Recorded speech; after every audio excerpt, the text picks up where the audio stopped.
fake news. Fake news. It's all fake news. False and fake. You are fake news. Good morning, everybody. Welcome to episode 26 of Coffee, Casuals, and Consoles. Hold on, I've got some. I say you even forgot the name of the show after that. I keep hearing Trump. So, guys, we're bringing you some fake news today. We've got an awesome show lined up. Well, we did have an awesome show lined up, but now Mel has a lot to say about Crackdown, so I don't even know how this is going to go anymore. What's a Crackdown? Shut the front door. Maybe I should have been specific. Crackdown 3 delayed in the title.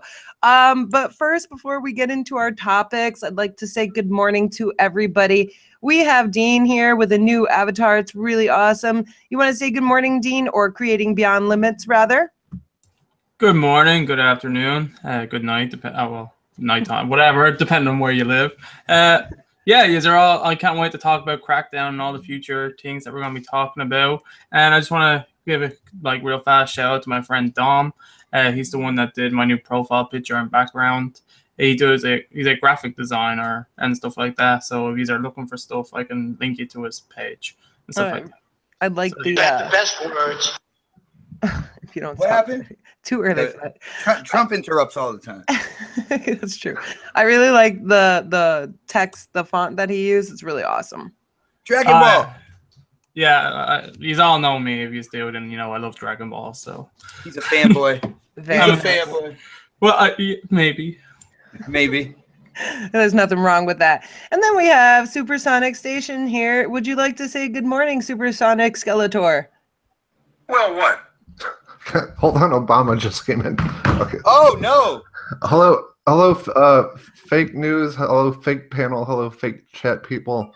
Hello, fake Phil Shady. I'm Phil. You're gonna love winning. The real Phil Shady. He's Phil Shady. Make a song about this. Would he please stand up? No, don't stand up. You haven't done that for a long time. Congratulations. Congratulations.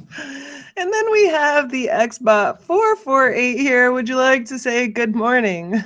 What's going on, people? It's the XBoX 448. And guys, I am really excited to pre-order my One X. I have no idea what's going on Twitter, man, but there is like some torches, some pitchforks. People are asking for people's heads. What's going on, guys? Well, that seems to be like the theme of the week. Well, we've got James 176 in the chat. He says we will make the internet great again. Wow, you guys are great. We eat McDonald's until we come to an agreement. All right, who makes these deals? Shut the fuck up. I love McDonald's. Not in the mood for it, Trump.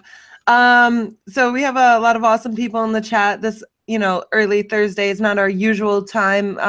We usually go live on Wednesday, but I'm glad that, I had to go to work yesterday and we got pushed back because now Mel's got the fire. So it's going to be an interesting show. And, thank you everybody who always comes out and joins us. And then we have Predator H2O who's like, I might actually catch this live. So it's really awesome. Red. Yeah. So I'm excited to do the show today. And I want to start off by saying, fellow Americans. Go ahead. I can stab you is what I'm going to start off saying. I want to start off with a light topic. I want to start off with a light topic today. And then we're going to get into some Crackdown, but I feel like everything that I say is going to refer back to Crackdown because I have a lot of frustration inside of me, and it's towards people who are on the Xbox side and stuff like that. It's not necessarily, just the Crackdown delay. But in lighter news, guys, you guys are going to be able to pre-order your Xbox One X after Gamescom on Sunday, probably during Gamescom on Sunday. I smell something in the air. It smells like salt. Salt? Is there salt in the air right now? There's no salt in the air. What are you talking about? It feels like I'm sitting beachside right next to the ocean here. Yeah, definitely smell some salt in the air. If you smell what the XBoX 448 is cooking. No. He's putting the smack down. It's probably meat. No, I'm a vegetarian, so I don't want to smell it. I'm actually a good cook. I never even realized that until like a couple months ago. What's up, Halo Storm? What's up, Rebecca Willingham? What's up, UK Daz? Daz is our homeboy. He's like the moderator of the year. Chris Hughes Sr. So guys, with the official news about the pre-orders coming for Xbox One X, is everybody here ready to order them? Like, I don't, like Phil Spencer, I don't think tweeted out, but like everybody else has been, and now it's like a thing all over. You know, I think it's more of like a, hey, let's soften the blow about the Crackdown 3 delay and put out the pre-order information today so people shut the hell up. So what's a Crackdown?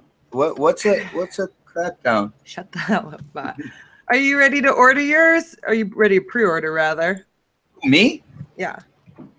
Yeah, like I'm excited for the X pre-orders and stuff like that. I actually do. I want to pre-order through GameStop. I'm kind of in the same boat as like Mooch and Crap, where I like going out there and mingling with other Xbox like fans and stuff like that. But see, I didn't get excited for the One X over one game. Okay, I am excited for the fact that all the games I have in my library are getting some type of enhancement, performance boost, and stuff like that. So that's why I am excited for the One X pre-orders. That's why I am not lighting my torch and saying I'm canceling anything. Let's be honest, bot. You don't have a torch. I could have a torch. You could. I could. We just got new chairs, man. I could break one down easily. Wrap an Xbox shirt around it and light it on fire, man. You're gonna light your own shirt on fire. You're an idiot. I'll just use yours. It's a little bit smaller, so this way it wraps around nicer. You know, guys. I just want to be clear. I don't have an Xbox certified T-shirt, but you know who does? Supersonic Station does. I do. Light your torches. I know I'm not catching that on fire. I love that shirt. Halo Storm says Xbox doesn't have a torch. Freaking exposed. I got the giggles and anger today. Supersonic Station, are you planning on pre-ordering your Xbox One X this Sunday? I was planning on pre-ordering a long time ago. Like, here's the deal with me, because I made little payments because I do that points to shop thing. So I had like a lot of gift cards. And so I pre-ordered something else big, which was the Destiny 2 PS4 Pro bundle, which GameStop said I could switch to the Xbox One X when it goes to pre-order. So I've been waiting and waiting and waiting and waiting. And I was getting really, really nervous because Destiny 2 pre-order bundle is about to release. So I would have to take all that money and pre-order like 50 different games, which wouldn't have been good for me. But yeah, I'm really excited about the Xbox One X still. So no, that's good. Look at those numbers. Thank you, Mr. Trump. Those numbers, guys. Those numbers. Creating beyond limits. Will you be pre-ordering your Xbox One X? Unfortunately, I won't be pre-ordering it when it goes live. I probably won't be picking one up till like next year whenever I have the funds to get one. I wish, but like, you know, if anyone wants to buy me one, I would happily accept it just because it'd be a nice thing to do after someone gets you something, you know. No, but if anyone wants to buy me one, I'm down for that. I call dibs. Oh, you totally got dibs on that. So is it because of the Crackdown 3 delay? No, that's not even one of my most anticipated games, so no. It's just money, basically. If I had more money, I'd totally get it. Especially for, like, not for, like Xbox said, not for any specific game that's coming out, just for the fact that there's already, like, I have a shit ton of games, and most of them are going to be getting enhanced in some sort of way, and they're going to run better, look better. Not that, like, as long as, like, Halo, Gears, all getting updates, The Witcher, like, there's lots of reasons to get it. And if I ever get a 4K TV, which more likely I will in the future, that has a 4K Blu-ray player, and I like collecting DVDs and stuff like that. Like, I have a decent Blu-ray collection, like, it's growing. So Tremendous talent. You can't the get next thing to move on is 4K DVDs, you know? Start my collection again. You can't get an Xbox One X, Dean, because it's the end of the world. Crackdown 3 got delayed. It's the end of the world. I'm crying a river over here. Well, you know what? I'll get you a box of tissues. The box of tissues is not gonna be the same effect as an Xbox One X, but I'll get you tissues, CBL. How's that? Will it work? That's really generous. Thank you very much. Dang, we got Triple Cup Chuck in the chat. We got Midlife Crisis. We got William Neal. All kinds of people coming in. Chris Hughes. Thanks What for is joining up, us. everybody? Chris Hughes says, if I win the lottery, Mel, I'll buy you an Xbox One. I guess I got dibs, CBL. Thank you, Chris Hughes. It's a thought that counts, but, you know, definitely hit me up if you do win the lottery. We'll talk. I plan on winning the lottery, too. It's been a little bit slow. Not doing really well. But, you know, if I do, we'll get Xbox One X's for everybody. For everybody. Yeah, I'll be like Oprah and be like, Xbox One X for you, Xbox One X for you, not you because you're salty over Crackdown 3. I guess I won't be having an Xbox One X.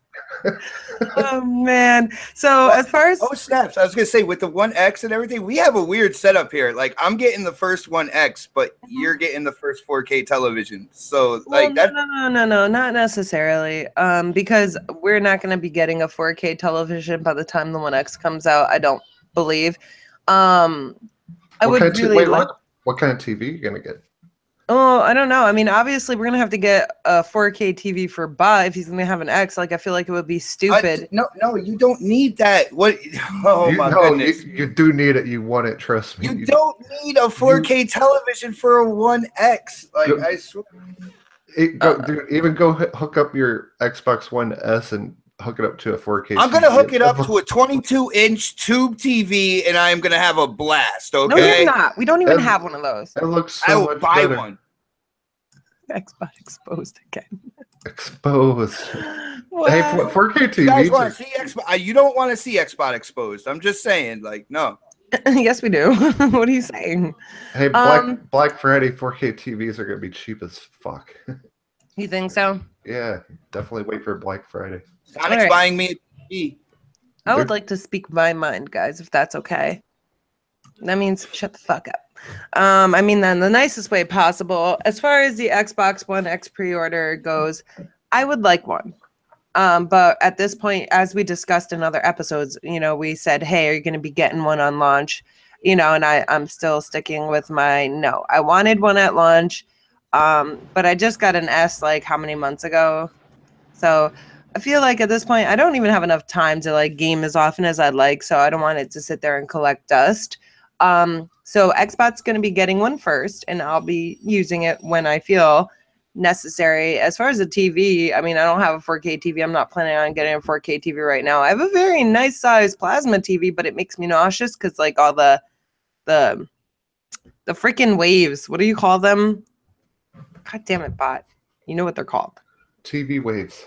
TV waves. Like, okay, so it leaves a trail, and it makes me nauseous when I play. So I definitely need a new TV just for the sheer fact that I get nauseous sometimes when I play because, like, I can't play Minecraft on this plasma TV. It's the worst thing in the world. And I did want an Xbox One X. I'm not going to say I don't. It's just monetarily, like, I feel like it's not going to make sense at this point in time, and I don't want it at launch because, you know, it's going to need to update this, that, and the other. In Supersonic Station, you said you weren't getting one at launch in the past. What changed? Well, I was gonna wait a couple weeks for Black Friday, but I don't know. It's only like a couple weeks after the console launches, so I don't know. I was thinking they'd bundle it with a game or something, but I don't know. I'm just gonna get it anyway at launch.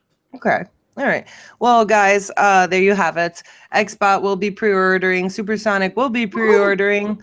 And Creating Beyond Limits is gonna wait until someone gives him one. And I'm right behind him. I'm next in line. But you know, if you guys hit that lottery, hit me up first. Okay. So yeah, I think we did really well. You know, we kept the Crackdown out of the conversation 92% of the time. So as far as Crackdown delay goes, yeah, we did. I think so. Where did you get your percentage from? I made it up. Oh, okay. I can make things up. You know why? Because this is, you know, me being the host. So I get to make channel. This is my channel, bitch. And she has sunglasses on, so she looks like the Terminator. So we got to do what she says. Damn right.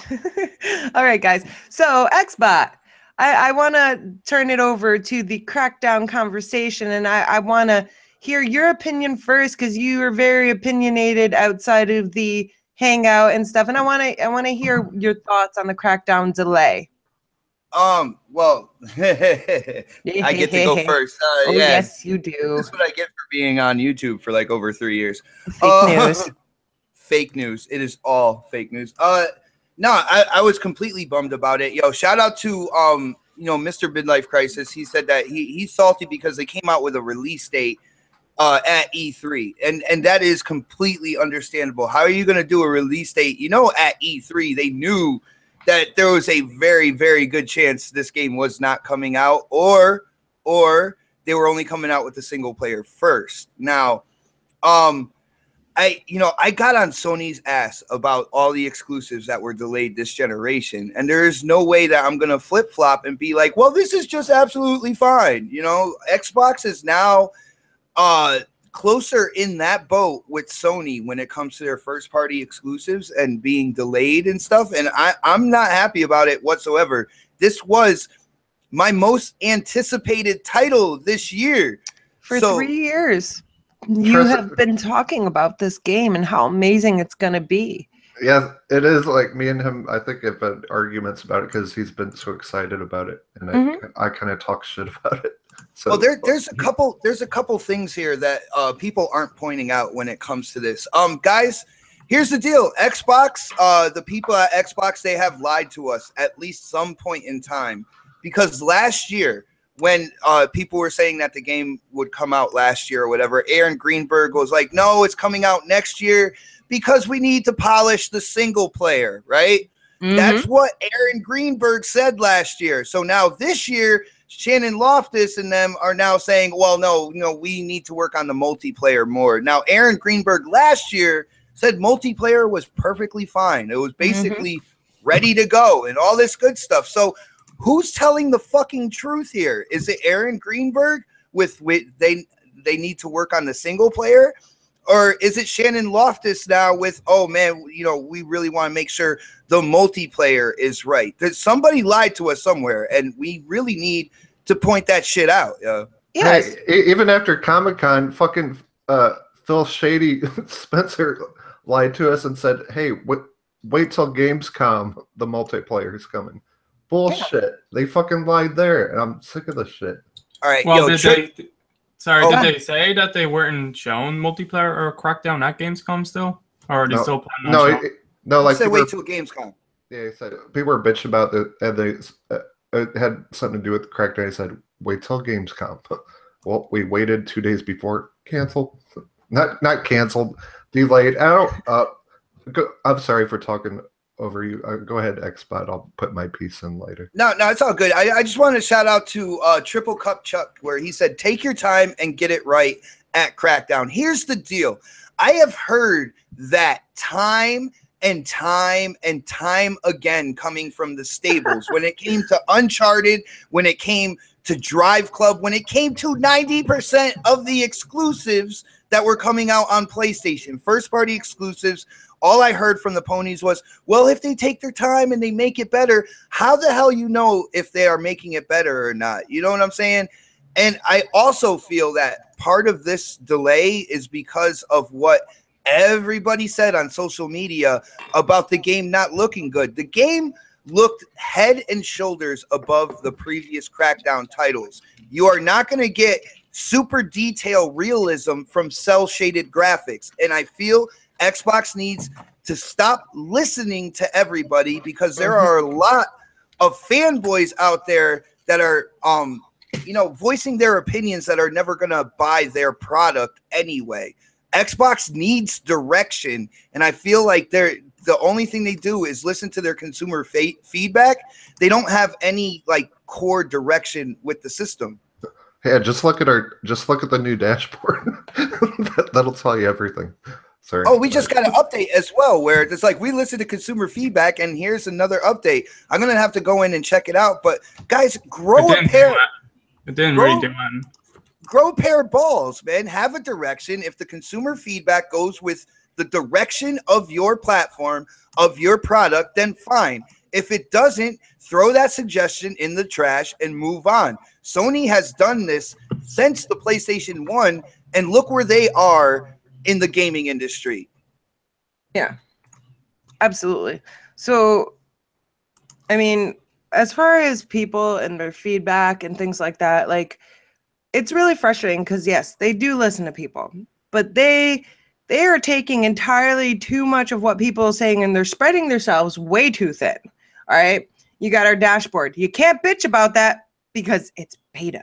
All right. You can't bitch about anything when it comes to, the community. Like, there's people who disagree, but then they're slapped down by people who are higher up.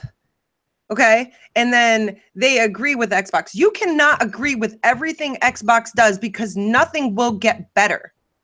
So I'm gonna hold myself. Supersonic Station, would you like to talk? Speak thing. About Crackdown. I never gave two shits about Crackdown. Like, the only thing I care about Fraud. Crackdown. No, wait, hold on. The only thing I care about Crackdown is that destruction freaking multiplayer when what's his face? Terry Crews is like, we're gonna be dropping buildings, and then at Comic or Game or E3 or whatever, they didn't show any destruction whatsoever. I think a car exploded or something. So I mean, I don't care about the single player, even if they. I honestly thought they were going to delay the multiplayer. I kind of saw that coming, but I didn't know they were going to delay the whole game. But I never really cared two shits about Crackdown, like, at all. Really, I want a new Fable game. That's what I want. And that's coming as well. Yeah, but I don't know. I just like I don't like PlayStation, and I don't like Yoshida, but I hate this idea that Phil Spencer is a superhero of gaming.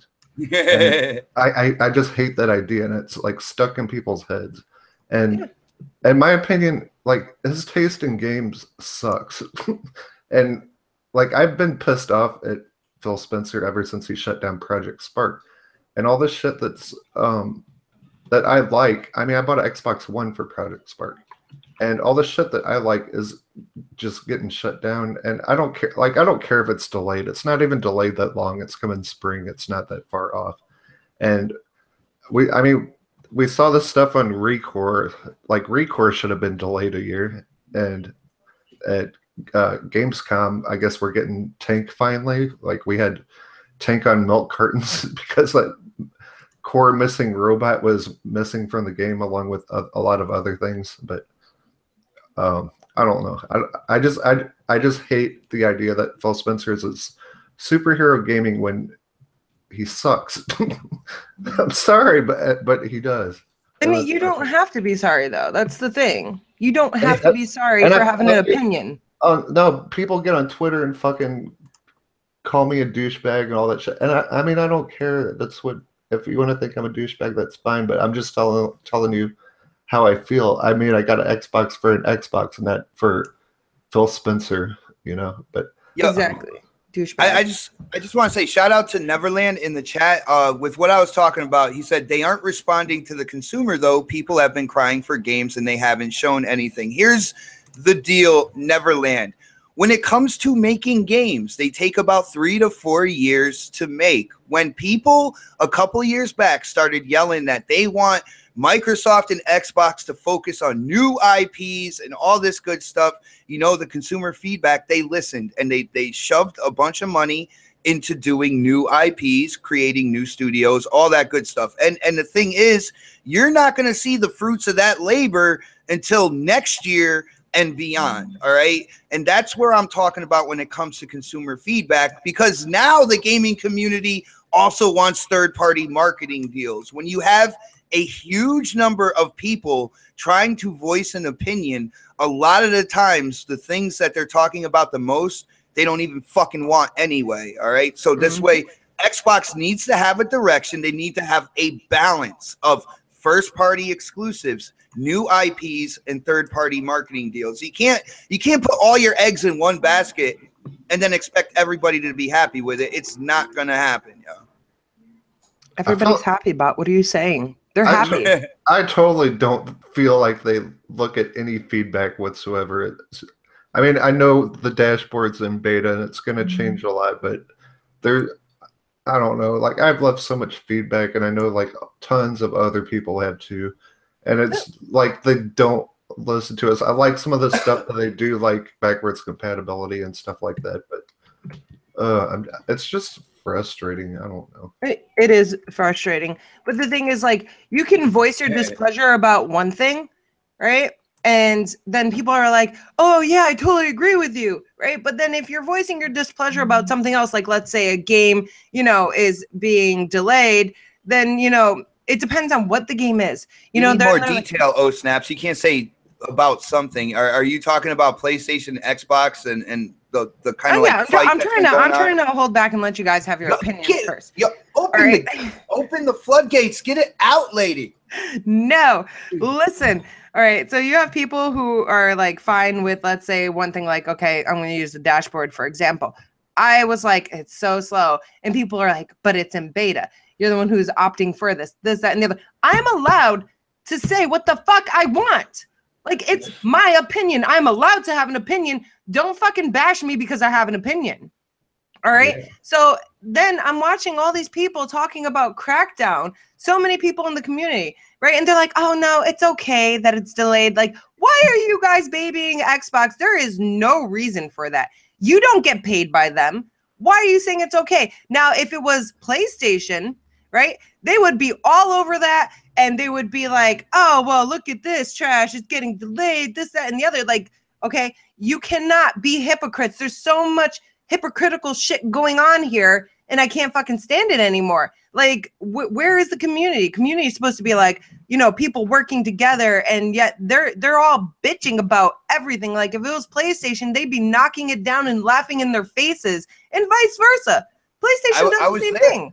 I was there. I did it when it came to like exclusives and stuff. The first 3 years of this generation, I was like, damn, man, PlayStation, they delay just about every first party exclusive at least one time. And I made videos about it. There's no way I'm going to flip flop now and be like, well, no, it makes sense with Crackdown because, it'll sell better if it's not selling with like Call of Duty and Star Wars Battlefront. Who gives a shit? It's an exclusive game. Exclusives give personality to the platform. Exclusives give you experiences that you don't get anywhere else. And those are the backbone of my platform. Those are what I look for. When we got a PS4, the first thing I looked into were exclusives. I wasn't like, oh shit, I need to get the new Madden on the PS4 now. Fuck that. Like, I was looking at Uncharted 4. I was looking at Infamous Second Son. I was looking at Horizon Zero Dawn because that is the personality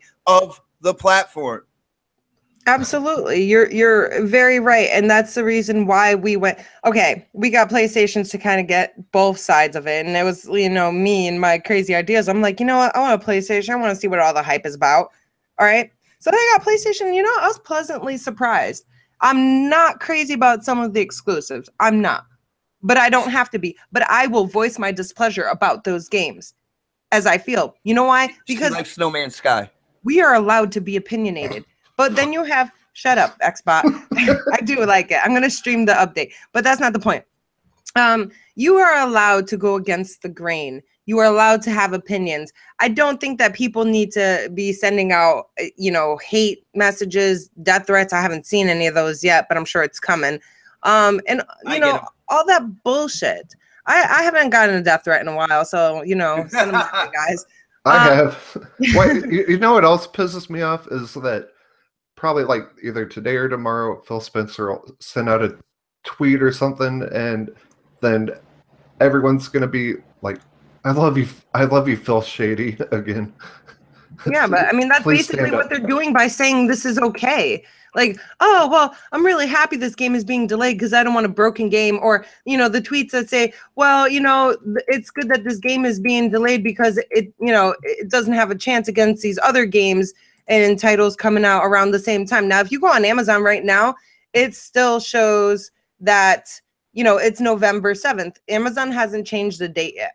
Okay. It still shows that it's releasing November 7th. So why are you guys going to give us a date, show us absolutely trash as far as a trailer goes at E3, and then, you know, right before, was it Gamescom coming up? They're like, oh, well, it's delayed. Like get your right shit together before you guys give out dates. I'm sorry, like, you know, this is the thing, though. If it was Sony, everybody in Xbox would be trashing them right now. And I'm not a pony by any means. I like PlayStation. I like Xbox. I like Nintendo Switch. All right. But if this was PlayStation side, everybody in Xbox would be trashing them right now. And you know it. Excuse me, miss. Somebody wants to know if they can come in and talk with us. Is it okay if I share the link? Send them a link. All right, cool. I love how you tell me who this somebody is. I'm not telling you who it is. I like surprises. It's going to be a surprise. I would like to hear Creating Beyond Limits, you know, thoughts on this delay. Overall, like, the delay doesn't really affect me because, like I said, I wasn't really planning on getting Crackdown 3 to begin with. But, like, I do understand I myself, when I'm really excited for a game and it gets delayed, it hurts, it upsets us because I was really looking forward to it. It was probably my most anticipated game. It could have been. So I understand they gave a date at E3. They said this is when it's going to release. And they end up delaying it, like, not too far away to the end of the year. Like, mid-August, just before Gamescom, they say, hey, yeah, sorry, I know we promised this game and we announced it years ago in advance. It's delayed again. And we still haven't shown you multiplayer since that, like, tech demo thing. But soon. And so I understand people getting worried, but I'm gonna stop you for a second. Predator H2O says Sumo Digital, the dev, still has it listed as November 7th on their website as well. That's the first thing that they should have changed, guys. That's just so weird that they announced this like 2 days before Gamescom. That's so weird. Yeah. I feel like they're taking the attention off of something else. What is up? We've been surprised by the Don here. What is up, Don? No? Bow down. Wait, technical difficulties are over with. I had a slight delay in my voice there. Sorry about that. Get ready for damage control like none you have ever seen before. Let's go, Don. I just wanted to say hi to everybody, and you know everyone's kind of depressed, so I just wanted to say, hey. I'm not depressed. I'm angry. We're just pissed. That's right. That goes from 0 to 100 pretty quick. Oh, I'm assuming you guys are all talking about Crackdown, right? No, we are actually. What's a Crackdown? We were talking about No Man's Sky. Oh, okay. That's another game that gets delayed a lot. So it's the same game, kind of. Kind of, right? Oh, what's up with you, Don? Not much. Not much. I thought I would woke up to the most cruel joke yesterday, and then the cruel joke kept going on and on and on and on, and I'm like, when will this nightmare end? And like, yeah, it didn't end. So you know what, Don? I just gotta cut you off there. I was really like stressed, and I took a nap yesterday. XBox decided he was gonna go out and get some chairs from his mom's house. Okay. Very nice chairs, by the way. Would make excellent torches. XBox was making a fort.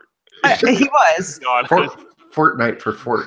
So I took a nap and I woke up, and then I went on Twitter and totally forgot about everything with this Crackdown bullshit. And then I was like, I thought it was all like a dream. And I'm not even kidding. Like, this is the most awkward feeling I've had ever. But yeah, tell me more about, you waking up and you're sad. The reason why I'm so sad, because like I've been waiting for a good sequel to Crackdown since Crackdown 1, right? Like I have been literally excited for this title before we even seen the destructible multiplayer things they showed at Gamescom a while ago. I was excited when Phil Spencer wore the T-shirt on Jimmy Fallon with the Crackdown logo. Like I'm a big Crackdown fan, right? And so I was excited. There's reasons why at GDC I'm excited about the multiplayer, right? I got to see some stuff behind closed doors. I can't really talk about it. All I can tell you is you can't. Well, can you talk about it November 7th when the game was supposed to come out? I don't know. I don't really know how that goes. But we won't tell anybody. but I was impressed, and I was not only impressed by what I saw, but I was impressed by the reactions I saw on other developers' faces when they got to see the tech that basically feels that their multiplayer destructible environment. So, for me, I'm excited. I was hyped up. I, had, all the naysayers didn't really have any sort of effect on me on the game. Even when it came to the visuals, I understood what Crackdown is supposed to be, what it's visually supposed to look like. The person probably that sold me on the game, the single player the most, believe it or not, is the person that was the biggest critic. It was like all day. Because outside when he wasn't using his vocabulary, which is equivalent to like Groot from Guardians of the Galaxy, where he used the word bro and I believe followed up by the word trash. I try to have an honest conversation with the guy and say, hey, look, does it play like Crackdown 1 or does it play down like Crackdown 2? And if anyone's a fan of Crackdown, most people want it to play like Crackdown 1. I know Bot's kind of the, unusual one out there, and he says yes, it plays like Crackdown 1, and that's what was his like biggest argument why like the game is trash. And that's when I stopped listening to him, because I want the game that plays like Crackdown 1, that's evolved. They added new moves, they added new guns, new physics, the world's bigger, they have all the check boxes, right? And I'm excited for it. And then you hear this news. Now there's multiple reasons why the game can be delayed. Delays are never good. Realistically, not performing a product under budget is not a good thing by any means. That's how people basically lose jobs or teams end up shrinking, all that sort of stuff. So I'm not a pro like delay person. But it is the lesser of two evils, right? There's no game or there's a delay. I would definitely always take delay as the right thing to make the game better and more polished. And I think realistically, there's two studios that work on this game, right? There's actually like three. For the most part, it's two. I try not to make it more complicated than it really Sumo and CloudGen, right? Yeah, exactly. Those two are the main ones, right? And then some additional support here and there. But those are the two teams that are kind of, for the most part, working really together but independently, if that makes any sense. It's like two separate games, basically. You have saving the city and you have destroying the city. But the core mechanics are still there, right? All the guns and stuff like that, but just the values have changed and all that sort of stuff, right? So you have these two teams that are essentially working on slightly different variants of the same game, right? And what the fuck? The reality. That's a truck outside. That was XBox's new chair. I'm sorry, guys. It's kind of like the whole house was shaking just now. I'm like, we're gonna die while the show's on. I'm sorry, Don. It's XBoX wedding chairs.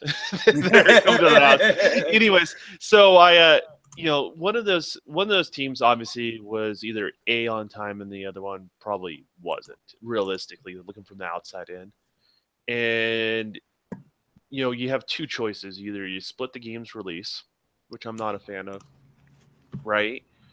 Or you give the extra time to the other team that's not behind, right? And give the appropriate amount of time for the team that, say, is not able to hit that particular target release. And then you release a finished product, right? And then you release a finished product, you're going to get a better game. The franchise is going to flourish and is going to do better. It's not an easy decision to make, but that's kind of the decision it sounds like they had to make. So why is it damage control? Not damage control. Like as I said, delays are bad. They are, but they've been working on this game for 3 years. All right, they gave us a date. They showed it at this past E3, barely like anything that made any sense. And then they showed it the last E3. And quite frankly, like I was already getting frustrated with the fact that the game, we got to see a little bit of it at this past E3, but last year they showed more of it in a sense. And I feel like we're getting, This sounds like a repeat of Fable Legends. I feel like we're getting duped here. And then you got people who are just like, no, it's okay. Take your time. But like I said, if this was Sony, everybody in the Xbox community would be like, oh, I could have saw that coming, or this, that, and the other. Or, and I think it depends a lot. I mean, I feel like people are giving this a pass because like I'm Well, really. I'll be trying honest. here. I didn't see it coming, and I saw more of the game Yeah. than most people. Yeah, like so. Let's call it what it is, right? Like I didn't see this delay coming Bullshit. at all. That's why I was in a whole day I was in denial. I'm like, is this really happening? But I've been excited, as I said, since Phil wore the T-shirt, right? Like I wanted the game to come out. There's no doubt about it. But I don't want a broken game. I don't want an unfinished game, and that goes with any game on any platform, right? It sucks as a consumer to wait. This is the time where I'm wearing the shoe on the other foot, right? Like I'm waiting for the title versus someone waiting for me, right? Mm-hmm. And so I kind of, it's a good experience for me to have because I need to have that reality check every once in a while. But at the end of the day, I don't feel like this feels more like a Quantum Break type situation far as on the delay, far Makes as sense. the grand scheme of things, than it feels like a Scalebound type delay scenario. Hey, oh snaps! Can I ask Don a question real quick when it comes to this whole thing? No. No? How about now? Ask again later. No, go Oh, here ahead. comes that truck.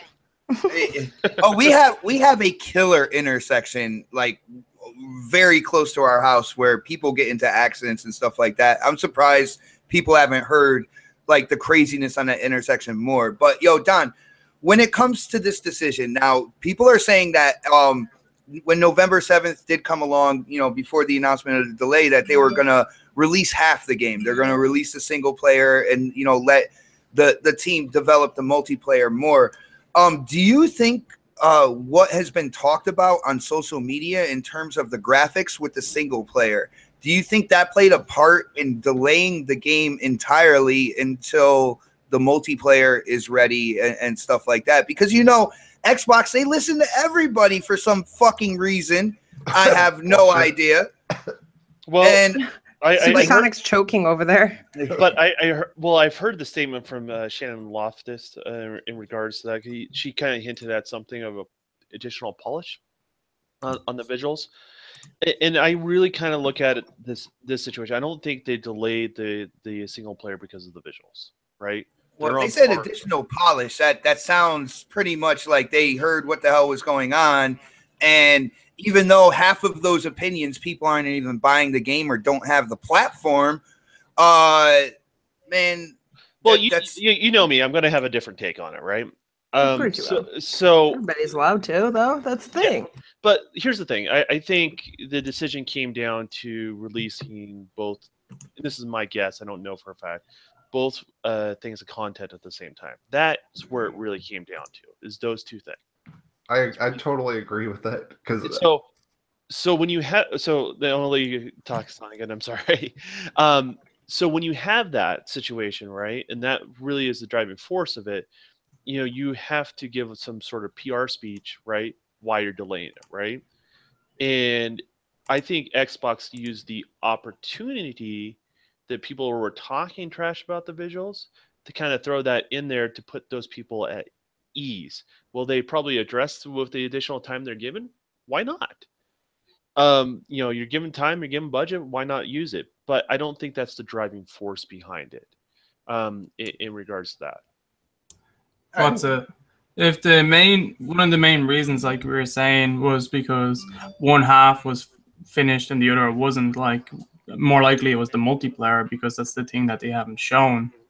Like, it's extremely important for Crackdown to come out with its multiplayer, because that is the main thing basically everyone wants from this game. I know some people they want both the single player and the multiplayer, but a big portion would be getting it for the multiplayer, for the destruction and stuff like that. So yeah, go ahead. Sorry, I didn't mean to cut you off. I was going to say, if they launched it with the single player only, we all know the game would flop. Yeah, no one would pick it up.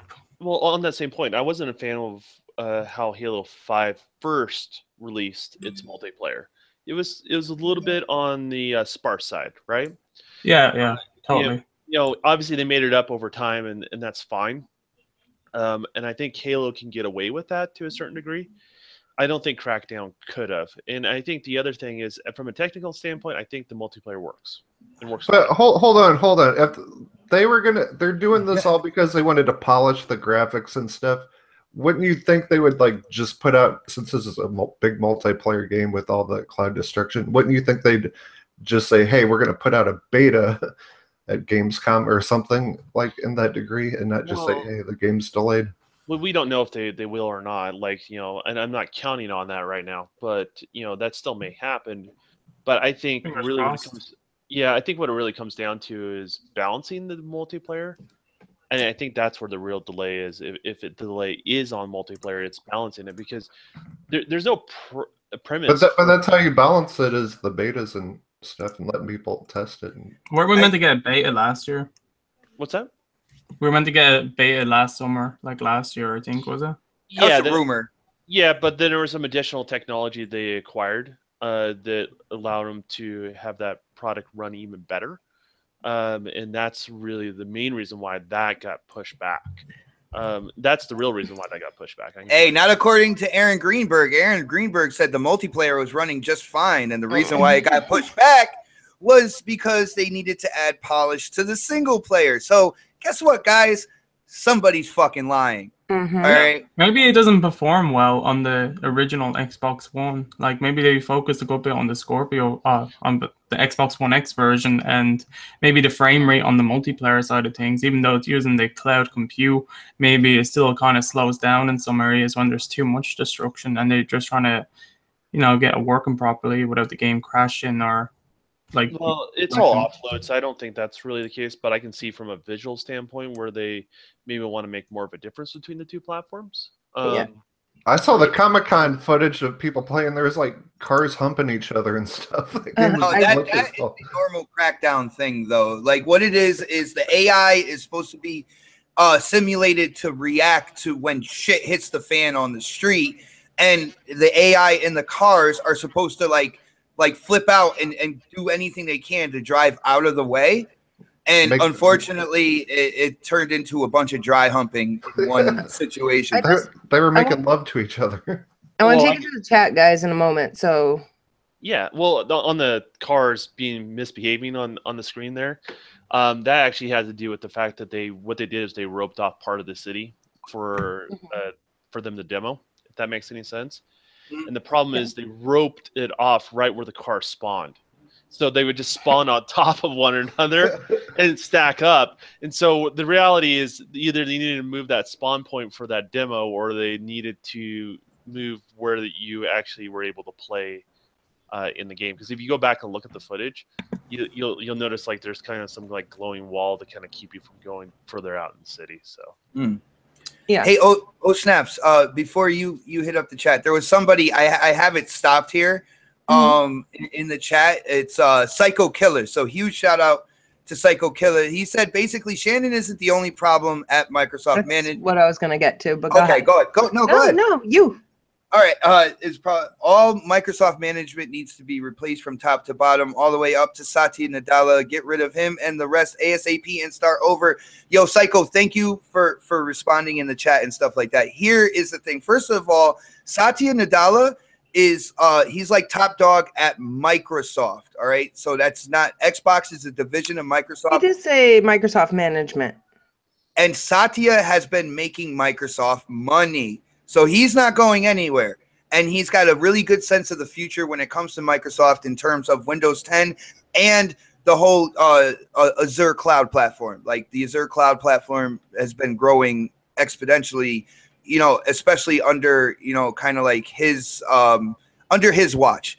As far as Microsoft management, I do agree with you that Shannon isn't the only problem here. As far as asking for people's jobs right now, I don't feel like that is the necessary step. I don't feel like telling everybody, get the fuck out of here, bring in another new team that's going to have to try to change things and do things their way and stuff like that. I don't feel like that is like the necessary step. And I also feel like I might be one of the few here, but I actually follow Shannon Loftus on Twitter. I've watched, I've read articles that she has done, with gaming news and stuff like that. I actually think she's a really good person. Like I don't necessarily rest this all on her.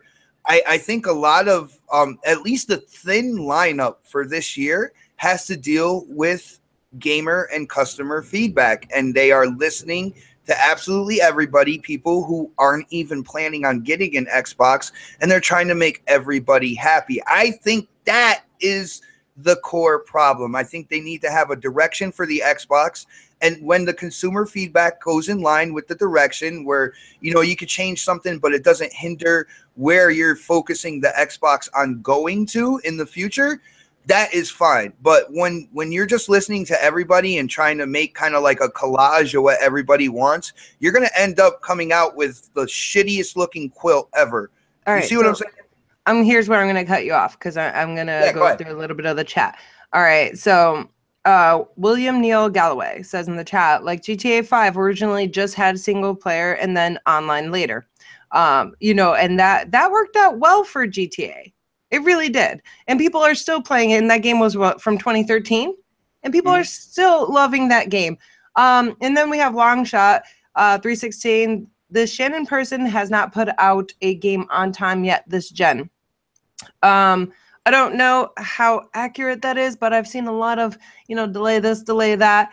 And it's not good. And then there is also Mr. Midlife Crisis, who says people need to stand up and tell the industry to stop putting a release date on games for 6 months and, you know, further out before release. And it makes a lot of sense. It really does. And, you know, I feel like this is, you know, my opinion. I feel like Xbox, you know, like everybody talks shit, all right, about PlayStation and how they don't, you know, really communicate with their consumers on social media, this, that, and the other. Maybe that's why they're doing a little bit better right now, because they're not spending all their time and focus on social media, you know, and they're not pulling all these different, you know, opinions from here, there, and everywhere. You know what? You're a company. Yes, you need to cater to your consumers, but you can only cater so much.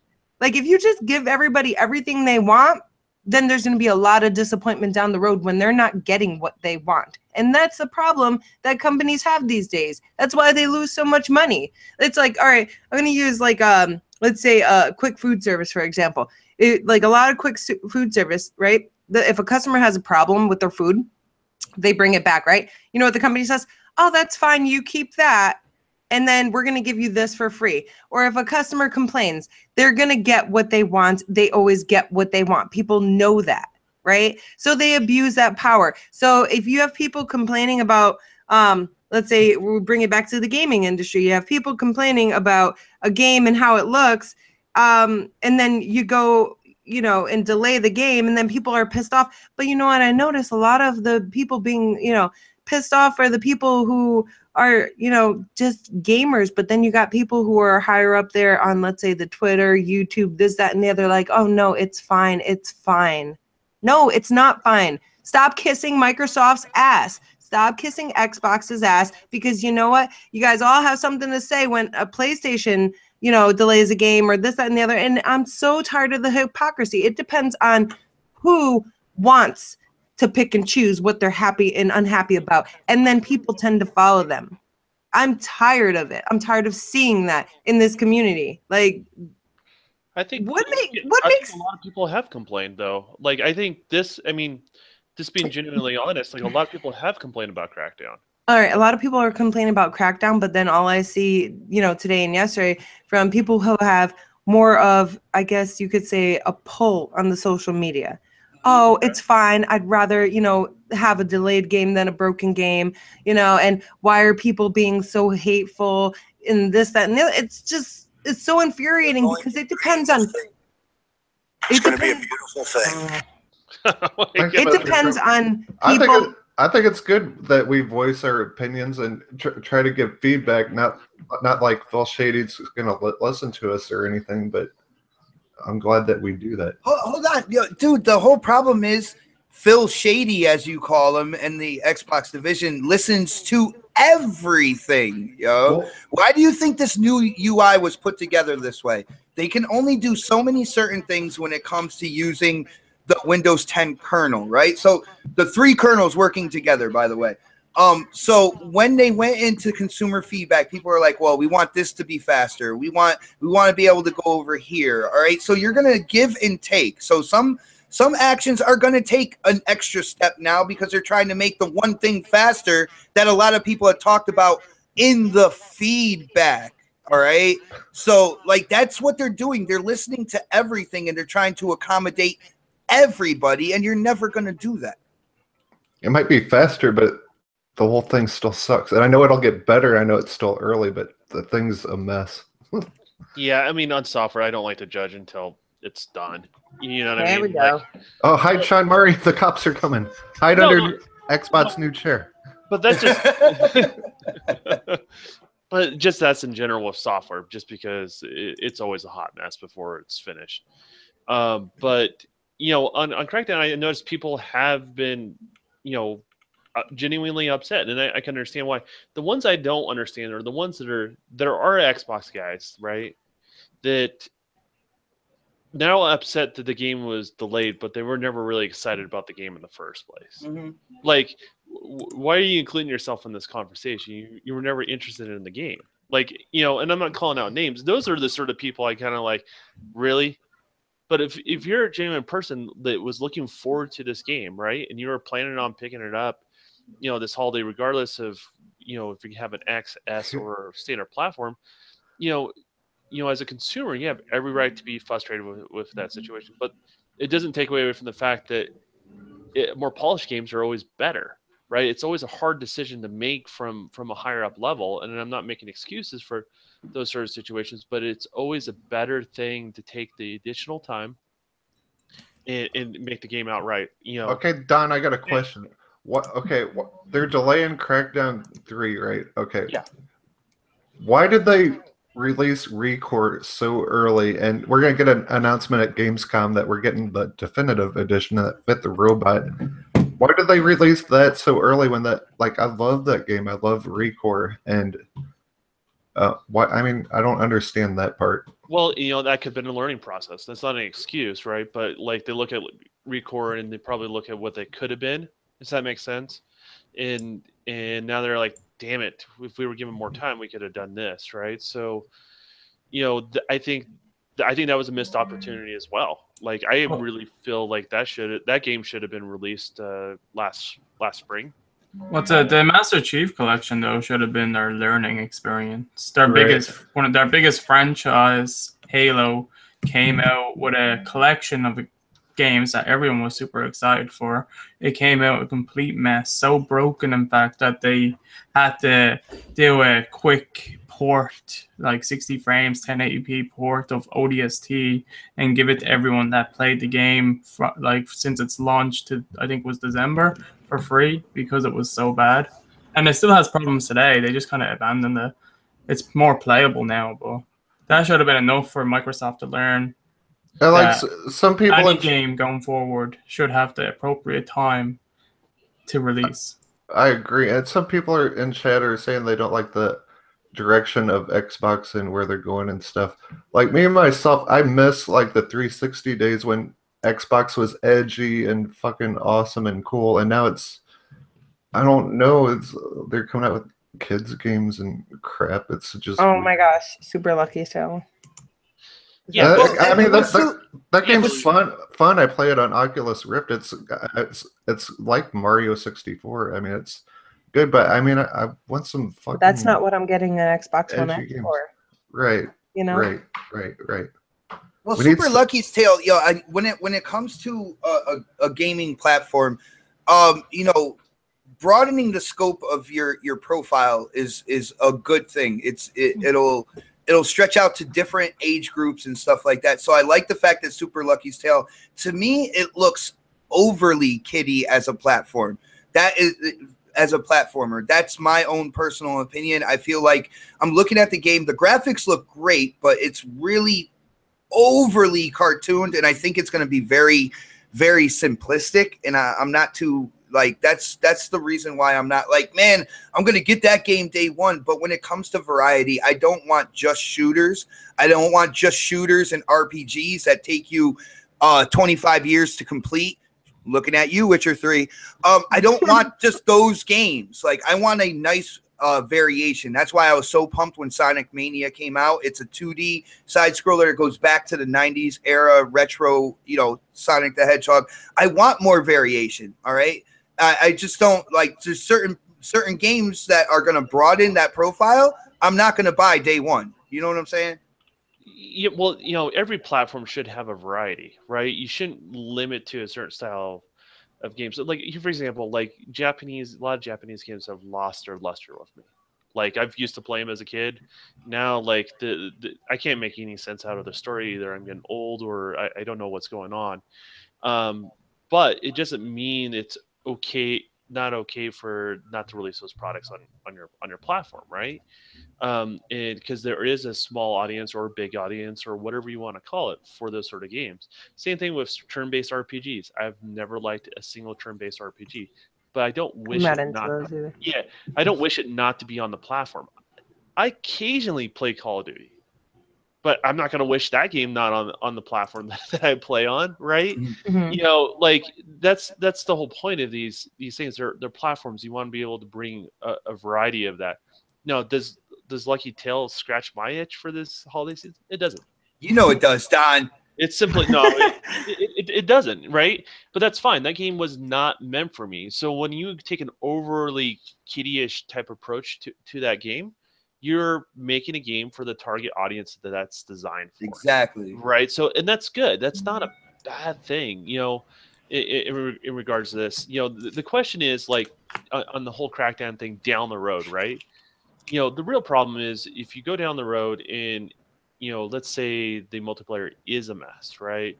Or the single player doesn't live up to, say, at least Crackdown 1's experience with the checkboxes that they mentioned, then I personally, that's when I'll say, hey, look, and I think there's one thing when you keep kind of telling your view, but it looks like you're just kind of pushing the goalpost further back. You know, when you do that, you kind of have to say, where is enough for you as a gamer, right? And it comes down, you know, if I don't get that game in the fall, and if I, as a consumer, now you don't get those check boxes additional on top of that first, you know, part of the campaign, then yeah, I'm going to be a little frustrated personally myself as a consumer. But you know, that's where I think the final straw is for me. But this delay this holiday season, didn't see it coming. But you know, and I'm not a fan of it, but it's going to happen. It's quite One problem I have is it's not necessarily that it's delayed. It's just that they gave us this impression that, hey, there's no problems with this game. It's coming. Yeah, and that's not good to set those expectations for any customer. That should be a lesson learned with really anything, right? In regards to that, you know, you can say like, let's use, you know, Uncharted for example. The last Uncharted was delayed probably just as much as this game, right? 3 times, three to 4 times. Yeah, like it was delayed a lot, right? And they threw a lot of money at it. Now, I'm not a fan of that particular franchise, but those that say it came out, some argue it's one of the best, right? Out of all of them. So at the end of the day, you as a consumer, yes, you had to wait, but you paid $60 for that title, right? Yeah. And you got the best version of that experience. So if I think as gamers, if that's what we actually get in the end of the day, then we're willing to be a little bit more forgiving. We'll get frustrated along the way, and we'll probably voice our opinions, but we're willing to give you a chance if you know if it's a good game. But if it's not, if it doesn't meet those expectations, and those expectations get bigger more you push it back to sometimes, right? Mm-hmm. And if you can't hit that moving target of that growing expectation, that's where you really run into issues. So, you know, I've never want to take away someone's opinion if they, you know, if they're frustrated or they're upset. I always just try to come out with a better understanding of things, and try to have a broader perspective. I'm not trying to damage control the situation. All delays are an issue. Honestly, if we had a full lineup, this is the game I would, you know, you name like Definitive Edition and Record never came out. Like Record was coming out this year. If you had a Halo this year, Crackdown would have been the game that I genuinely, honestly would be excited about. So, If there was a Halo this year, that I knew Xbox no, was like holding it in. Yo, guys, I do want to shout out somebody else in the chat. I gotta say, shout out to the entire chat. You guys have been absolute fire today. Really coming in and sharing your opinions and stuff, and you know that's something I know I love seeing in the live chat. Huge shout out to Lethal Papa. He is a supporter of a bunch of shows, a bunch of channels. I know he supports this channel, my channel, and so many others out there. He put in the chat the game was getting trashed for the way it looked. They decided to delay it to make it look better. People pissed. Makes no sense. Here's the thing. Crackdown 3, he also says, would have failed between Call of Duty and Star Wars Battlefront. Lethal, this is one thing I got to say. All right. This is the main reason that ponies use for not having quality titles around the holidays on the PlayStation platform. So Lethal, man, you are a huge supporter. Thank you so much. But dude, you are now using that same excuse or reason, depending on how you look at it, that the Sony faithful, the Sony fanatics, and the Sony fanboys use to kind of defend the fact that the PS4 doesn't really get those major titles around the holidays as well. I just want to put that out there, man. You are now mirroring what the Sony fanboys talk about the holiday season. There's nothing wrong with having that opinion, but you have to have consistency in how that opinion is, right? So I'm not saying Lethal isn't, but you have to have that same opinion when it happens on Sony side and it happens on Microsoft side, right? Yeah. You know, if that's going to be your stance, because there's nothing wrong with that stance, because there's some weight to what someone is saying there, right? Mm-hmm. In regards to that, in there, it sounds like if you look at the, you know, the not development, but you're looking at gaming in general, they're playing around with that idea because Call of Duty is as great as a juggernaut and people really enjoy that game, is a giant pain in the ass for the industry. because you know, everyone, like, do you get out of the way, or is your game different enough, or there's there X number of dollars in that time frame that, you know, core gamers are going to buy something like this? And so, you know, I think there's weight to what he's saying, but the answer is, you know, what Bot's saying is if you're using that excuse on the PlayStation side, you got to use it on the Xbox side and vice versa, right? Like, you know, if you have that stance, if you feel like the multiplats that come out during the holiday kind of kill exclusives, you know, and a lot of people say that Sony believes that, which is why they only come out with like one, maybe two, you know, exclusive titles around the holidays, and then they spread it out, you know, throughout the spring, you know, late winter, early spring, and whatnot. If you know what I call that? If they do that, and you condemn them for that, for saying they have nothing during the holidays, then you can't come back and defend a Crackdown delay, saying it's going to get squashed by these multiplats that Sony might be avoiding as well. Yeah, just be consistent regardless of what platform it is. Exactly. And you know, to be frank, you know, I think, and this is not just Sony, you know, I think other people fall into this category as well, is when games get delayed, where do you get delayed, right? You get delayed during the early of the following year, right? You know, that's just like that 3-month window is enough time to make whatever difference you need to make on your game, right? And just happens to release in that window, right? So even when it's seeing success in that window, I call it a happy little accident, right? Because it wasn't really intentional in a lot of ways, but now that we've had some success in that area, people are playing around with that space quite a bit now. I hear clicky Clickerton over here. Clicky Clickerton. I was gonna say, basically when Crackdown 3 comes out in spring next year, you should be able to get the game and know that you're not gonna expect any day one patches, or already known that, like, when you get a game these days, you already more likely all the work that they're doing now is going to be a day one patch when it comes out in spring. But like lots of games now, when they come out, you get it and you can see the problems within the first hour, and you know there's going to be a patch in like the first few weeks. When Crackdown 3 comes out, it should be really polished. It better be really polished. Like, at this point, you're delaying it, and it's been 3 years. It better be fucking spotless and perfect, and I don't want to hear any excuses. That shit better wash the dishes and cook dinner for the kids. Vacuum the floors, everything. I just want to take it to Twitter real quick, where Phil Spencer had tweeted. I think it was yesterday. It's always disappointing to move a date. We are very committed to shipping Crackdown 3 to a level of quality fans deserve. Fans don't deserve to be bullshitted, though. I'm just going to throw that out there.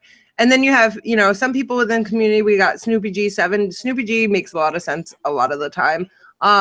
Seriously, we need to stop delaying first-party games. Why is this an issue every time? Something needs to change, and he said that to Phil Spencer.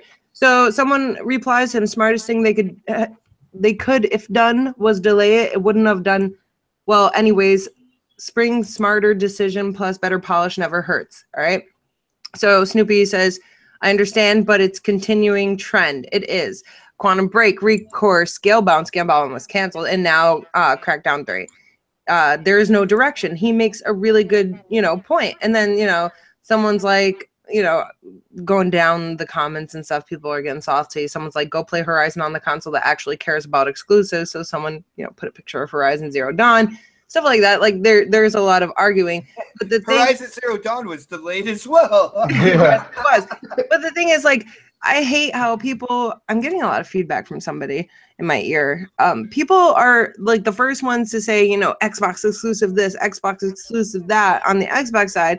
And then they talk crap to PlayStation. And then PlayStation comes back at them. But, a lot of times, and I sit back and see a lot of this shit, and I might not mention it all the time, but the Xbox community is very hypocritical. Very hypocritical. Well, that's one of the biggest problems with Twitter too, right? Like, absolutely. You can't have a conversation like you and I are having right now, right?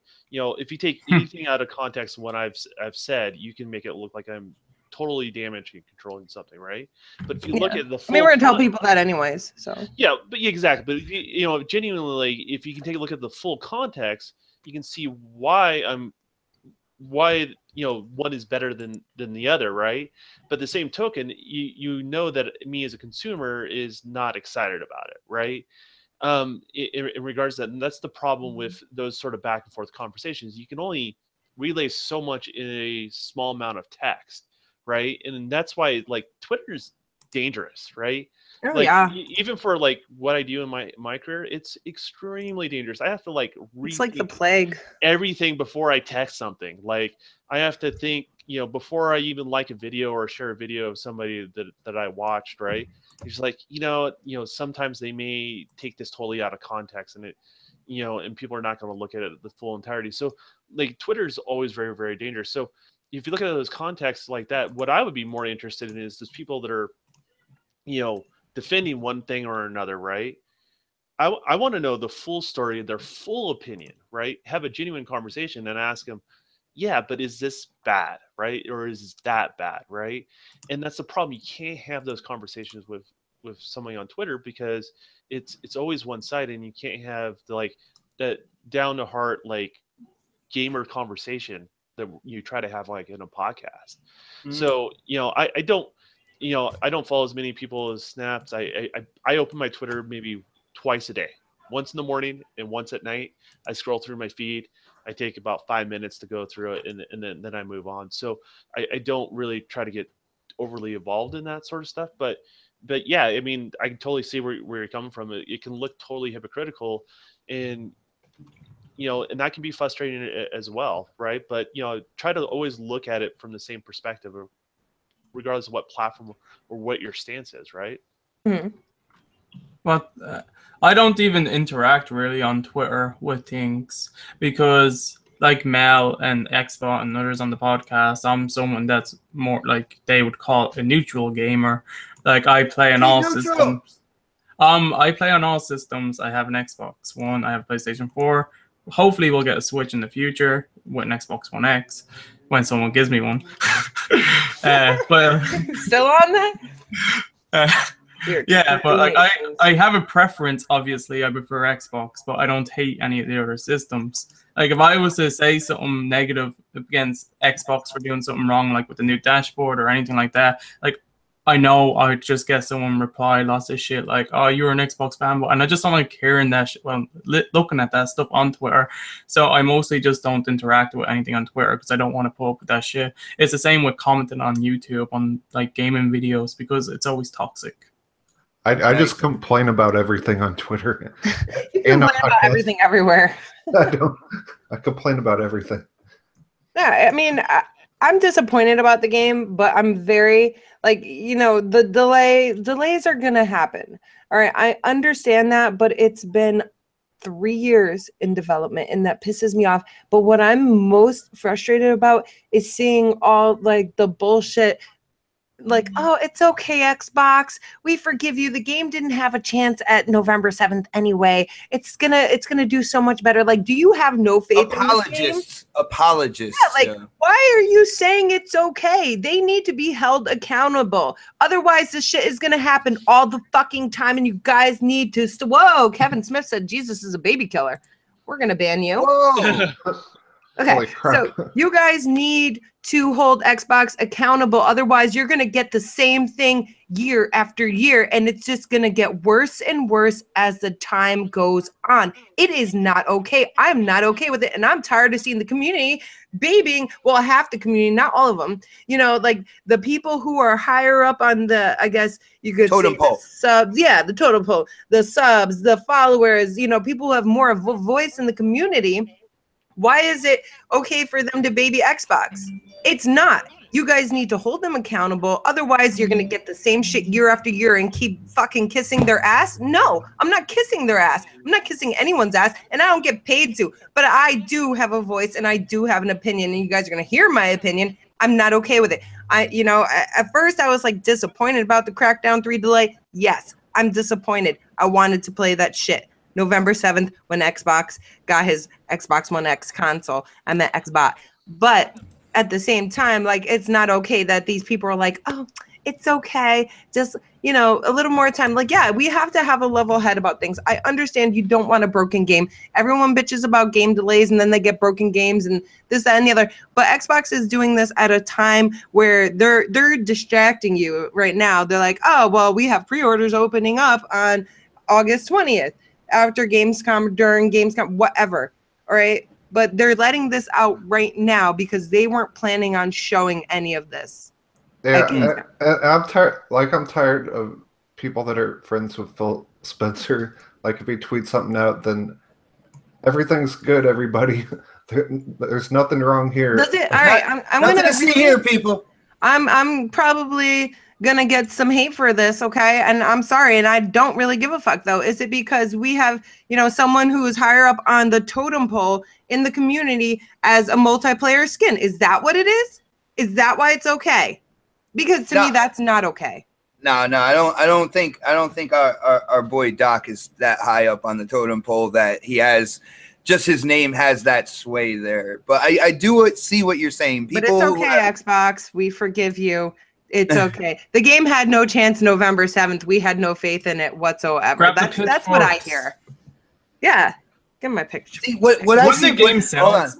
Wouldn't the game sell better with the Xbox One? Launching with a brand new console. If they really want the Crackdown to sell well, they could bundle it. See, this is the thing. This generation, everybody has turned into marketing tech. Either they're invested in the platform, people are well, the game is just it's gonna get slammed by Star Wars and Call of Duty and stuff like that. We are gamers, all right? At the end of the game, at the end of the day, if you have a quality product, right, which Crackdown is thoroughly different than Star Wars Battlefront's thoroughly different than Call of Duty, it can shine through. It can do well. It can do well over time, right? But why are we invested in Xbox? Do we have? Is there something to where? Yeah, is there something to where we have stock in this platform? Are you guys invested in Sumo Digital? Are you hoping that they make profits themselves? The game is gonna sell when it comes out, right? I just don't see how these kind of market evangelists now, they're well, no, it would be squashed by these multiplats and stuff like that. That, for the last 3 years, we didn't really give two shits about that. We got Halo 5 during the holidays. We got a bunch of titles during the holidays. Now it's well, it's going to get squashed by the multiplats. I'm a gamer first. I'm not rooting for the absolute success of a company over the fact that I am a gamer and I want my games. To be fair, I don't think in any sort of way Crackdown was delayed because of timing during the calendar year. You know, I think that's fair to say, right? Because nowhere in the conversation where they said, "Hey, Crackdown," they tell it said polish, or they said all these key words, right? But they never said, "Hey, this is not the ideal time to release a game." So if Xbox is not telling you that, then why are you rushing to defend that particular thing? That doesn't make. It's like people are making stuff up to soften the blow. Yeah, and then Noof just reminded me of a conversation that he had. He had the best excuse for Crackdown. You want to hear a good excuse? Yes. He says the main reason why they delayed Crackdown is so they can have the whole Expendables crew in the game going forward, not just Terry Crews. They're going to invest that much money into it. So Jason Statham, Harrison Ford, Wesley Snipes, all that stuff. That'd be awesome, though, as a DLC, if the game was a big success and they wanted to invest more money. Yeah, but I mean, it sucks. I mean, guys, just be consistent in what you call. If you want to get in a conversation, just be consistent. I think that's the epitome of what Stamps gets frustrated about, right? Is like, just be consistent. And I think there's also a balance too, right? If you flip out about everything, right, then you're just the guy that flips out over everything, right? Right. That's me. So always try to come at it with this is my stick. Is like always come at it with a point of understanding. So when you are legitimately frustrated and you are legitimately pissed, they're like, oh crap, that it holds some weight. Exactly. I'm not trying to lose my shit, but I'm not happy about the delay. Personally, myself, I've been waiting for this game. This is the game I was excited to play. The X is almost irrelevant to this game to me in a lot of ways. People are going to sacrifice me for this, but I was more excited about. I was more excited about this game than I am about the X. Yeah. No, and that's totally okay though. I was more excited about that game than I was for the X because I wasn't getting an X day one. And I really wanted to play Crackdown, and over the past couple of years, I've been getting frustrated more and more with the game. And now it's delayed officially till spring, maybe summer, and I'm pissed because, like, what does that leave us with, really? This year's been shitty, and like all the games that are coming out next year were supposed to come out this year. Like everything's delayed. We're the delay station now. Well, and the thing is, me as a multi-console owner, like me with a PS4 and an Xbox One, when it comes to holidays, when it comes to when these developers are supposed to go all out and give their best products and stuff like that, I don't have anything really besides Forza. I'm excited for Forza, man. Like this new Motorsport 7 is going to be the shit. But after that, like, there's very slim pickings when it comes to holiday releases on both of these platforms, to the point where it looks like Nintendo has the best exclusive releases for this holiday season. Who would have thought of that? Yeah. Super Mario Odyssey. Plot to say that, just so you know. Like, he's just like, really? That's absolutely true. What does PlayStation have? Knack? Knack 2. I really can't wait for that game. It's going to be so mind blown. I never played the first one. They have Knack. I have it though. They have Gran Turismo Sport, and then they have standalone DLC with the Lost Legacy, which a lot of people, I know it's a standalone, so you can play it without playing Uncharted. But let's just be honest here. It's still downloadable content. It's still DLC. I mean, I would not put that up against a full-fledged exclusive game coming out on any platform. To me, that is the cherry on top for people who got into Uncharted 4. That's what I feel it is. Whoa, wait, hold on. Do we get more crates with the expansion? Oh, it's been double the amount, I think. More crates. There are more crates. So well, yeah. I'm someone that's big into Uncharted. Like, I love the Uncharted series, and I'm not really sold on this DLC. The characters that it's spotlighting, I didn't really care about them that much, so I'm not sold on it. It's nothing for me.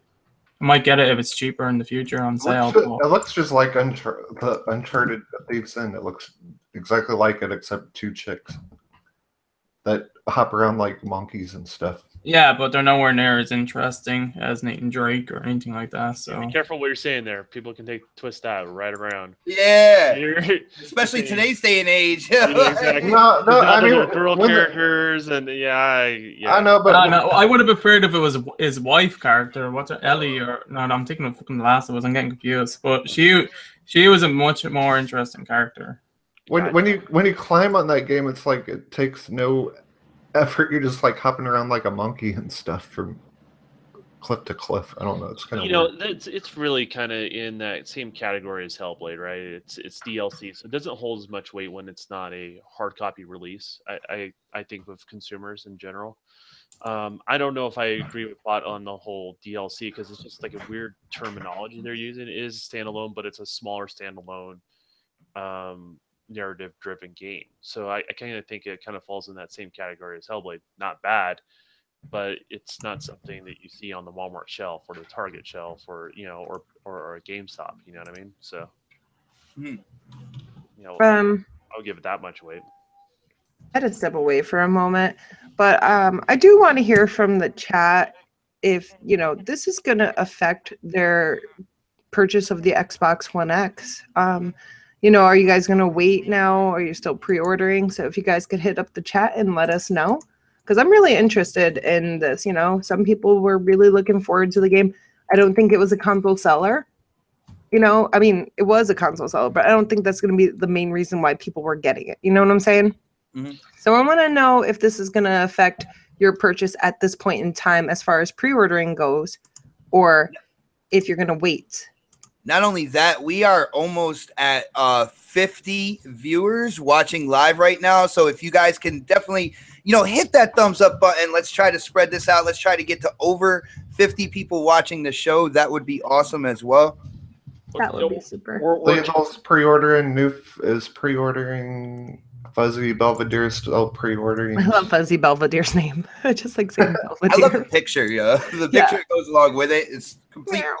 I like Psychokiller's picture. What's up, Texan Wolverine? Psycho might be my brother that I didn't even know, because Psycho is such a fear fan. Like my dad could have went out and done whatever and nobody knew about it. But I think Psycho, me and him might actually be related for like Psycho's love of the Fear franchise. So huge shout out to Psychokiller. In Xbox world, his dad literally has 4 other families. Like Naughty Dog says, I was planning on getting the X, but Crackdown being delayed, I won't be pre-ordering anymore. So it's good to know. I like to see people's different opinions. And Chris Hughes Sr. says, come on, guys and dolls, what happened to the 42 games from E3 2017? Cancelled. Fear of overheating. Delayed. Yeah, no opinion is wrong. Voice your opinions. We really want to see it on here. So hit that chat up. We want to see what you guys got. Unless you're babying Xbox, then I'm gonna be like, you're wrong. No, I'm just playing. Like I like people to be opinionated. I'm opinionated, and that's okay. But don't tell me I'm wrong for my opinion, because that's when I'll slap you down. Just saying. What's up, Kelvin Brennan? I'm getting day one because I bought a $1,700 TV for it. Well, same, you know what? Dude, same here. I planned way ahead. I got my 4K. If I got my TV, then I might not go back on my day one pre-order, but I haven't pre-ordered yet. I would like it day one for sure, but I can't afford that right now. Honestly. Whoa, that's an expensive freaking TV. Holy crap. It's probably beautiful though. I bet it is. But it's really cool to hear from, everybody. I mean, at least you guys will have Forza 7. I'm not a big Forza fan. I like Horizon because it's more of the arcadey type. Same here.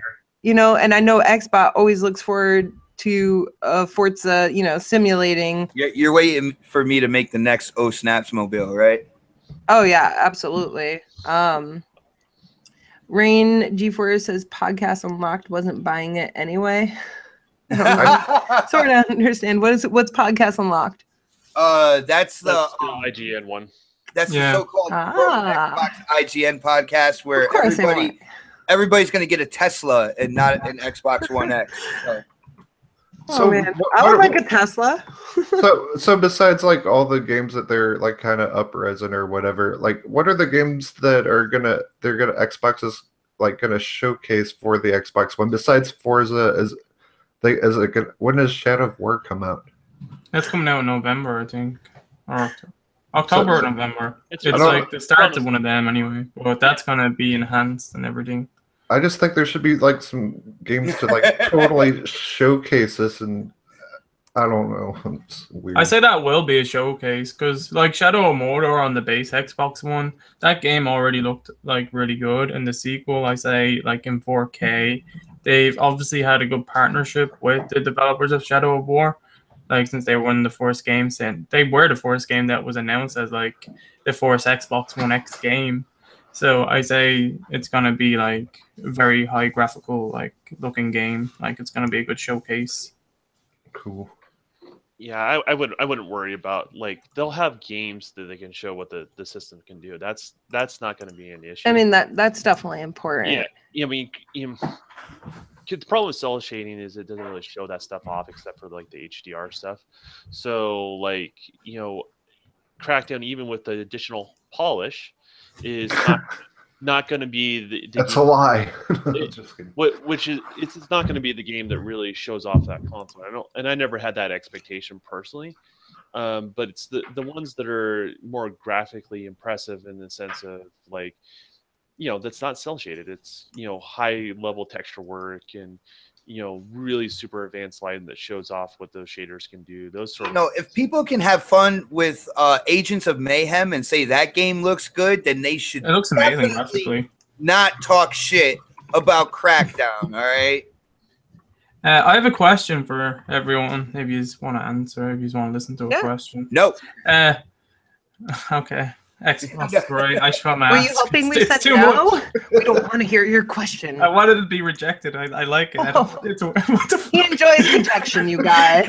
Wow. Poor What's up?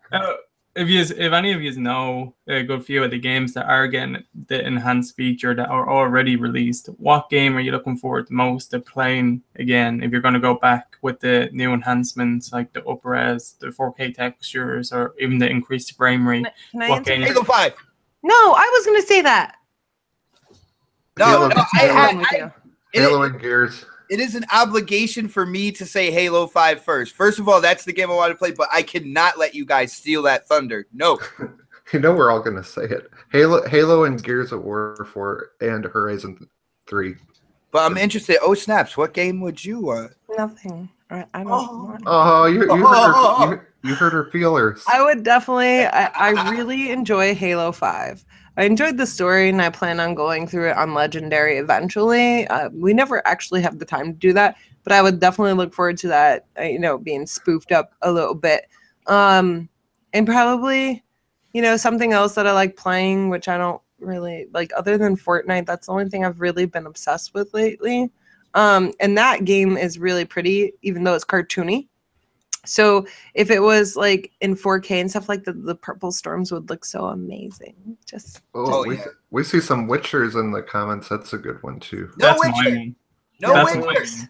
You can't say The Witcher. That's my game. I asked the question. The Witcher is a game I invested so many hours in. I always wanted to replay it, and I saw that I was getting an enhancement at E3 when that was one of the first games they showed. I was like, that's when I'm playing it again. I don't want to play a game till I'm 78 years old, okay? Are you sure? One of the best. If you played, did you complete The Witcher? Because it's DLC. I played wine, Witcher everything. 2. I played Witcher 2, and I could not get into Witcher.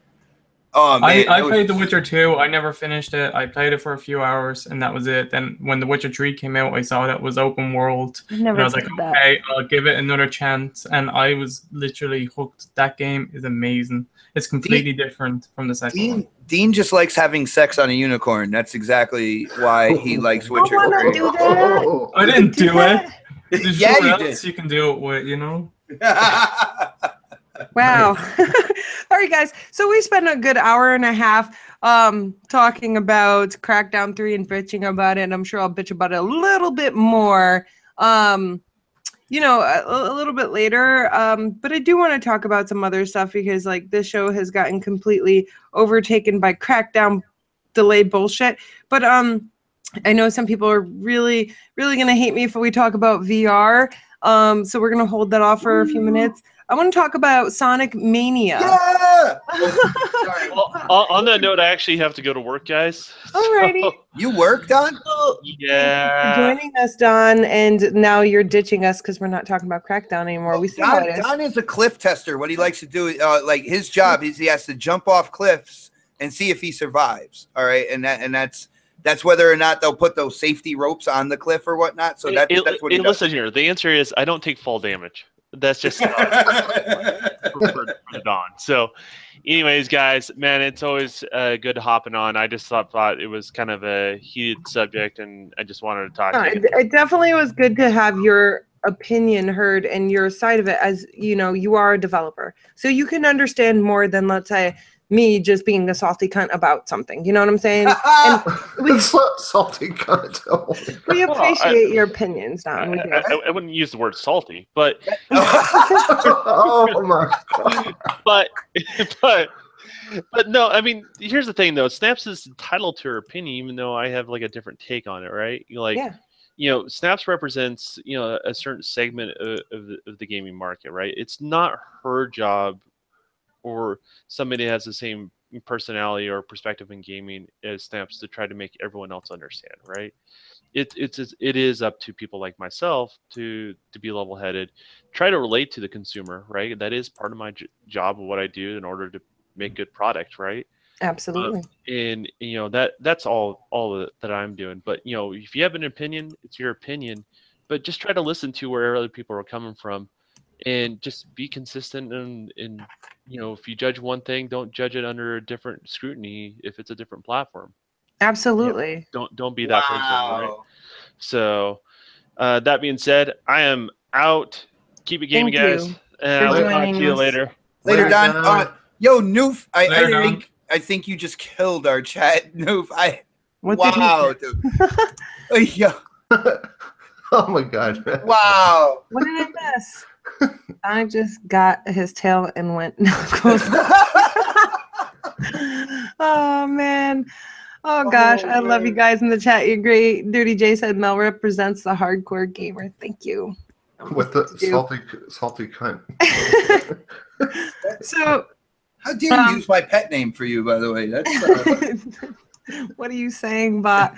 All right, so someone said that they said fuck Sonic. I'm out. I'm sorry if you're not a fan of Sonic, but this show. Oh, that's Roman. That's the one. Roman is the guy that goes on any show I'm on and tells everybody to limit what I say. Oh, so Roman, if I kicked XBoX off the show and then we talked about Sonic, would it be a better show? Because I mean, we all have different opinions, and I'm not the biggest Sonic fan in the world, but XBoX is a fairly large Sonic fan, so you do get a different opinion from different types of people, and that's the best part. Did you just call me fat? What? I did, but I was hoping you wouldn't catch it. Oh, okay. All right, so let's just quickly hear your thoughts on Sonic Mania, since you did get it day one, and you were, constantly talking about this game for I don't know how many weeks on end. So, what are you thinking about the game so far? So far, I mean, I beat the game already, but I only beat it in one way. Well, how much was that game? $20. $20, and how long did it take you to beat it? All day. All day. Well, it was on and off because I had to deal with kids and trying to undercut each other when it came to video games and make dinner, all that good stuff. But on and off, it took me the whole release day. But I am also kind of like a seasoned Sonic person.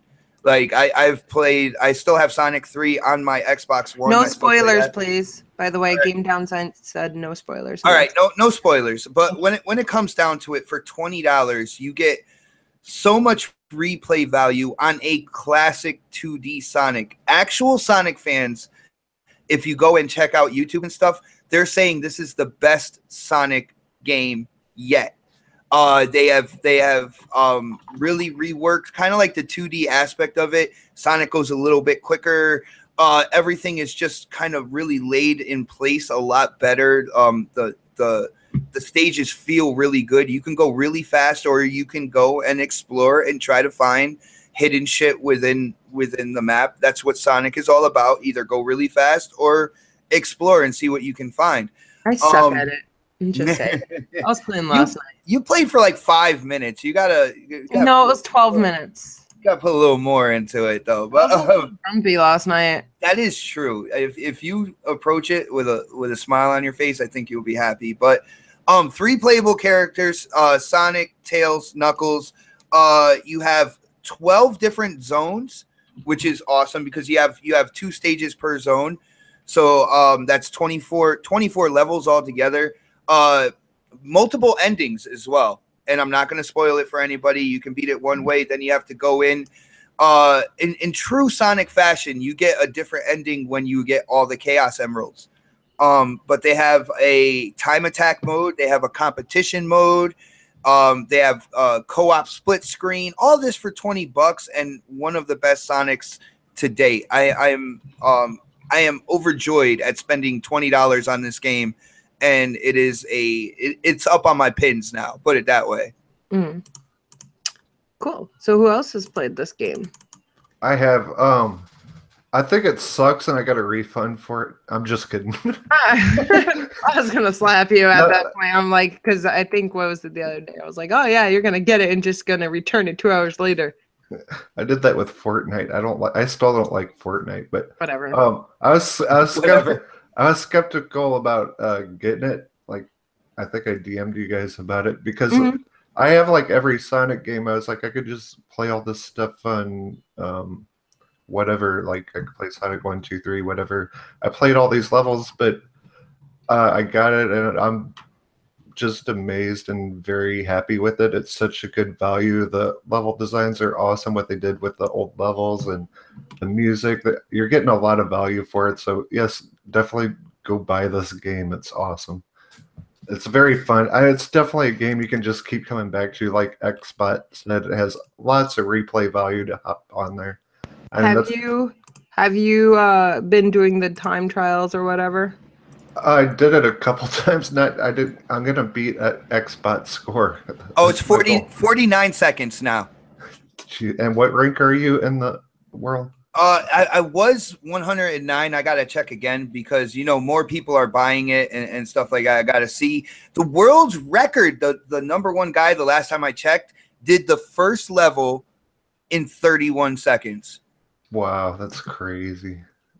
But yeah, it's definitely good, and it's a lot of fun. And like, people that know me know that I hop on Overwatch like a lot. I'll just hop on and play for a little bit, then go to another game. And this is a game I'm going to be hopping on to a lot to try to beat old records and old scores. And there's so many hidden things in this game, and it's just really fun. It's a good value. Go buy it. Nice. You know, for $20, it is a good value. You guys can still get the collector's edition. I don't know about in stores, but I know it's available on Amazon. And it's like, if you have Amazon Prime, it's less than $60. So, and you get it in like 2 to 4 days. I don't remember exactly, but I know that there's a little bit of a delay in the shipment of those. Boomstick on Twitter was teasing the shit out of me with the collector's edition. Oh yeah, he was. And it's really nice. It makes really cool noises, and I really like the collector's edition, and the little statue that comes with it is really adorable. So yeah, guys, definitely, if you're interested, check it out. I don't think it's available anymore for the Nintendo Switch, but it is still for PlayStation and Xbox. And Sega's awesome, so go buy it. Sega, I mean, it is awesome, but I mean, it's not today. You know me, I'm not super excited for older looking games, and I think that's part of the reason why I was like, nah, oh my gosh, it's Sonic. I wasn't it a while ago where there was like a 3D type of Sonic supposed to be coming out. Oh yeah, that's it's Sonic Forces. It's coming out this holiday, and okay. Ooh, that's something to look forward to, guys. That looks good too, actually. Yeah, the thing is I don't know. I don't think did Dean chime in on whether or not he likes Sonic Mania or his Dean loves Sonic Mania. I like Sonic. I said in the last one that there just hasn't been a good Sonic game in the last few years. He's kind of had like the Sonic franchise was kind of on its way to dying, and this is something that Sonic needed. I haven't personally got the game yet. I was just gonna say that. Have you gotten it yet? That's only because of money thing, not because I don't want it. If I had the money, I'd totally buy it. I love the old school Sonic, and I'm happy that they're going back to its roots. They're not trying to make them look different, make it 3D just for the sake of it. They're literally going back to what fans have been asking for years. And I seen reviews, I watch reviews. This is what Sonic needed, and I hope Sega look at this. And with the next game, they just make a bigger version of this. They don't necessarily just like, oh, Sonic's a success, let's literally change everything that just worked in that game and wreck it again. They need to learn from this. See, yo, Dean, that's very interesting because when it comes to Sonic Mania, and of course, you know, Sonic Forces, the 3D Sonic is coming out this holiday. There's actually a connection between the two, and you have to beat the game to see it, to see the ending on Sonic Mania. But Sonic Mania actually leads into Sonic Forces. So with that being said, would you guys have a problem if like they took this studio, I think it was Cannon had a couple other development teams, if they made like a 2D Sonic every year that they were coming out with a 3D one as well and kind of kept them connected that way? Would that be cool for you guys? Yeah, like what I was saying, like I have nothing against like Sonic being 3D. It's just if you were to put the 3D games on a stack, more than like 60 to 70% of them are bad games in general. That's not because they're 3D. That's just because they were made badly or rushed. The last few games that came out were crash, like they were just for cash grabs. They didn't put the proper amount of time, the proper money, or anything like that into it. They were just like, it's Sonic. It's still a franchise that is alive. We can make money off it. It looks like this year is different. Both games look like they had the attention and the time that they deserved. So this could be a great year for Sonic and the franchise and a turnaround and bring it back to form, because this was something it really needed. Yeah, see, I Sonic Generations was like the start of them kind of like recommitting themselves to Sonic, and you can tell like they took a bunch of Sonic fans when it came to this 2D, the Sonic Mania, and they put like the best of the best when it came to hardcore Sonic fans who were developers. You had Chris Whitehead, who did the mobile port for Sonic CD onto like cell phones and stuff like that. He's known within like the Sonic community on taking care of that 2D retro style Sonic. And I can definitely see them doing a 2D Sonic the same year that they're coming out with a 3D Sonic. And with their kind of like recommitment to the franchise, yo, Sonic Forces is probably going to be absolutely incredible. I'm sure it will be. I'm definitely looking forward to that. I do enjoy Sonic, but I'm kind of sucky at it, I guess, in a sense. Like I drowned yesterday, and that really pissed me off. Good. I will get good eventually, but I got so annoyed when I drowned, and XBoX like go. Controller. What? She threw it down on the I got pissed off. Sonic will make you do that. I mean, that's what's cool about those old games, is they're challenging. And I threw my controller on this game, but it's fun. But you feel like such accomplishments when you pass something. Yeah, I wanted to stream it, and I was a little bit grumpy when I woke up from my nap yesterday, so I didn't get to stream it. And XBoX like, yeah, there's still time to stream, and I'm like, nah. So I started playing it, and I just wanted to get a feel for it before I streamed it, if I decided to stream. And then I was just like, fuck this, threw my controller down, and I was like, I'm going outside. And then I think I ended up going to bed early. I got a lot of sleep yesterday. So today I'm feeling great, and I might give it another try and stop being such a jerk about it. Hey guys, before OSnaps moves on, here's the thing. I have been trying to talk her into streaming Until Dawn. Like, no. All right, guys. No. Her Twitter is @girlscangame22. I need you guys in the chat. If you want her to stream Until Dawn, because she does the face cam and everything, and you guys don't know, it is absolutely hilarious to see her in kind of like a scary or horror atmosphere. Guys, please hit her up on Twitter @girlscangame22 and let her know you want her to stream Until Dawn on her channel. All right, so we're And- gonna and- talk about this real quick. And put a 1 in the chat if you want her to stream it. Put a 2 if you don't. All right, so the game is not a game, right? It's like you watch a little movie and then click a button, and I'm not into that. I'm not okay with that. That's the thing.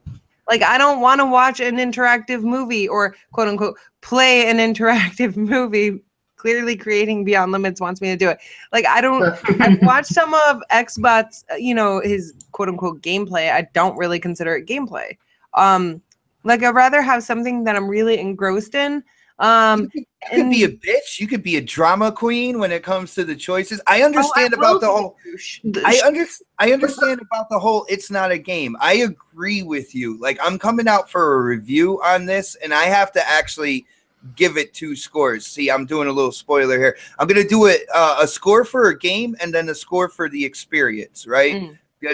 Can you guess which one's gonna probably be higher?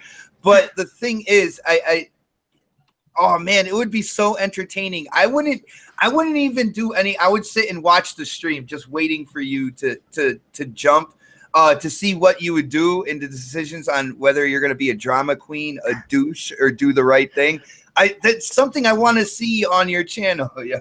Oh man, well apparently some people in the chat want me to do it, and I'm just like, come on. Man, I love watching people stream that game. All right, fine, I I'll consider it. I think I'll still consider it. That's all I ask. Consider it. I haven't gotten one notification that anybody tweeted me, so at this point, there's no proof of any of this happening at all, especially not the live recorded show.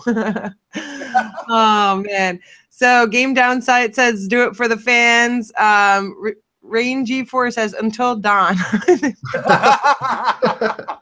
That's great. Right there. I will consider it. All right, so we have at least one more topic that I do want to get into before we end the show, because we did spend a lot of time bitching about Crackdown. We spent a lot of time bitching about Crackdown. What's the Crackdown?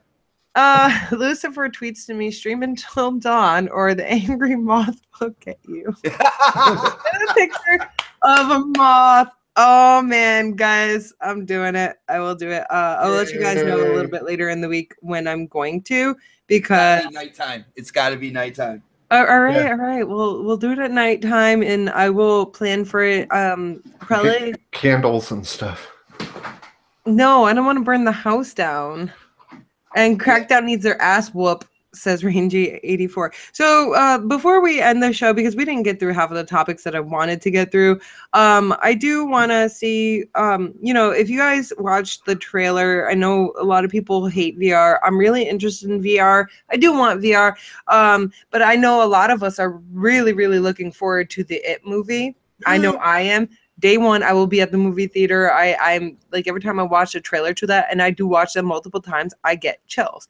So they're coming out with a VR experience for the It movie. I always call it the It movie. I can't say it. And I want to know what you guys think about it. Did you watch the video or anything? Creating Beyond Limits. Well, it's interesting, and it's a really good thing to promote it with. That, like, a horror movie is like the horror-based games and movie experiences with horror, like, they're like the best experience, because it's something that's going to be engaged. You're going to be literally shitting it the whole way through. Would I watch this in VR? If someone else was watching it beside me, maybe. But yeah, like, I'm not very... someone's there to call the cops when you have a heart attack or something. Yeah, like, if someone gave me a weapon to hold while I was watching, actually, I'd be probably fucking afraid. I'd probably end up like, I'd rather die to watch this and do something stupid. You would end up shooting your neighbor if it was a gun you were holding, dude. Like, that wouldn't be cool. I wonder if they have, like, when the little kid's running and he, like, runs into that police post thingy and he smacks his head. Like, does that happen? Does your head hurt? That would be so awesome. I know one thing for certain, though. If I was to watch it, it'd be a different person coming out of the headset. He'd be changed, scared mad, and he'd be terrified. You won't get sleep for a few weeks, but it'd probably be amazing at the same time. Dean saying he would strip himself naked and go shake in the corner and cry for like a week. Yeah, possibly, yeah. Traumatized. I'm already like, I'm afraid of clowns. A couple years back, I went with my sister to, I think I told you guys the story, but I don't remember. I went with my sister to Duck Day. Me and her, just two adults going to Duck Day. And we went into a haunted house and everybody came out fine. Nobody told me that there was clowns in there. And I went in and I was freaking traumatized. And she's like, leave her alone. She's afraid of clowns. But everybody came out fine. Like it was nothing. No one mentioned clowns, nothing. So I've always been afraid of clowns. And then that really scared the Skittles out of me. And then, you know, with it coming out, I want to see this movie. I'm a little like scared of it because I know I'm going to have bad dreams. But I feel like a VR experience of the It movie would be incredible and traumatizing nonetheless, but incredible. XBot, Yo. you were the one who kind of told me about this. Let me know what you think about it. I mean, it's a great promo. I don't think it's like they say experience, so it's not necessarily a game, but it's something that's for people who have, you know, VR on their PC. It's something that they can download and kind of mess with. This new It looks creepy as all hell. I am excited for kind of like this remake to really bump up that movie, because we went back and we tried to watch the original and I fell asleep. Like that's like it was good for its time, but it definitely, getting a revamping like this is amazing. And when it comes to VR, having Pennywise come creeping up to you like that with the red balloons in front of his face and then pulling him out, and you see blood on his mouth and he's like, take it. And it's like, yo, no. Like that is creepy as shit. It's really cool. It's another way that, you know, VR, a lot of people talk about it in gaming and stuff, but there's a lot of companies using it in so many different ways to promote things, to do this, to do that. That's I think that's going to be the hook that keeps VR around until, you know, more gaming platforms catch on and they come out with headsets and stuff. And I think there's going to be a place for VR. It might not be mainstream gamers or anything like that, but I feel like it's slowly kind of like creating its niche, creating its community, and I don't think VR's like going anywhere. Yeah, I don't think so either. And I definitely have to say 100% agree that this is a great way to promote the movie. I feel like it's something like, let's say they have opening night or whatever, you know, like their premiere. That's definitely something that people should check out before actually going into the theater to see the movie. I mean, I doubt that's something that would happen, but I think that would be really cool. But you have to accommodate a lot of fucking people. So, you know, to be able to have that experience on, you know, headset in your own home, it'll kind of keep that creepiness alive in a sense. And, you know, like Pennywise has become this like public figure, like, hey, like he's cool. No, he's a scary motherfucking clown, guys. He's going to eat your fucking soul and you're all going to die.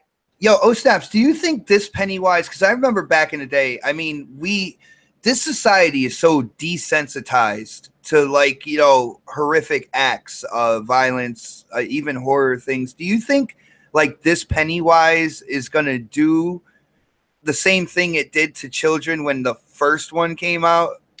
I hope the fuck it does. I hope people are terrified to sleep at night. But real quick, do you guys remember when there was like that whole clown thing? Like they were just creeping out of trees and stuff in different like states. Hanging out on porches 4 o'clock in the morning. Last Halloween?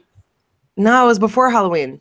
It was going on for a couple years. Like there's still people doing it now. There was a thing over here in Ireland, like just like around Halloween time leading up to it. There was people going around here like dressing up as clowns and shit. That's so creepy. Like I think now like people are like, oh yeah, shoot them on sight. Like there's crazy shit going on in the news, and then whatever happens to them, they just faded away. They were just a distraction in the news. But you know, with all, you know, the It movie coming out and stuff like that, and Halloween quickly approaching, I feel like we're gonna see a lot more clowns and shit, and it's gonna be an interesting Halloween. I feel like the It movie is definitely gonna make it well worth it. You know, so I don't know where this has to fit in with VR, and I'm just going off, you know, in the left direction. She's excited for the movie, guys. I am too. Yeah. We might have to on your channel with our phones might have to do a before the movie thing and maybe an after the movie thing. Yeah, maybe. no stick figure. I haven't tried porn in VR yet. He said that in the chat. Tried VR porn. No. There's your answer. I- So I think that, you know, with the movie coming out, I feel like the VR experience would be really great. But I would be a little concerned, and I would want somebody there with me. Because I know that if I was to sit there and, you know, go through a VR experience with Pennywise like alone, I would probably be having a heart attack or something. And then someone's gonna have to be there to call 911 because I will die. That's all. How about you, creating beyond? What's Did you the talk number about for it? 911? Because if that happens, I gotta remember the number. Who would like to chip in their voice and I opinion? just want, like, horror is so effective on VR. Like, it's just so different than, like, saying playing Resident Evil 7 or something on your screen. You're actually, like, inside that game, like, with all these monsters and ghosts and stuff. VR horror is the absolute best. I love it. Everyone knows I'm a huge horror fan and a big gamer, and I get the best of both worlds. You're so immersed in it.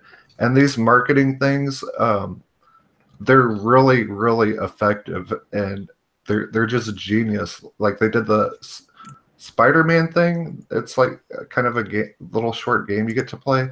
Like, I would never even watch that movie if it wasn't for that Spider-Man demo thing. And they're just doing that a lot now with a lot of movies, giving you demos in VR to try out, little games or little movie things you can watch. And yeah, the it experience is pretty scary. It's pretty cool. Do you plan on getting it, being a VR headset owner? Getting Or would what? you get it? The it experience. Oh, it's just a YouTube thing that you can put your headset on. Oh, it is? I think it's just I a don't trailer even know. I think it's just a trailer to promote the movie. Oh, from what I okay. thought. Well, if they had like a it game experience. Oh would yeah, you- yeah, dude, I'll buy any VR horror. I love it. Like, I absolutely love it.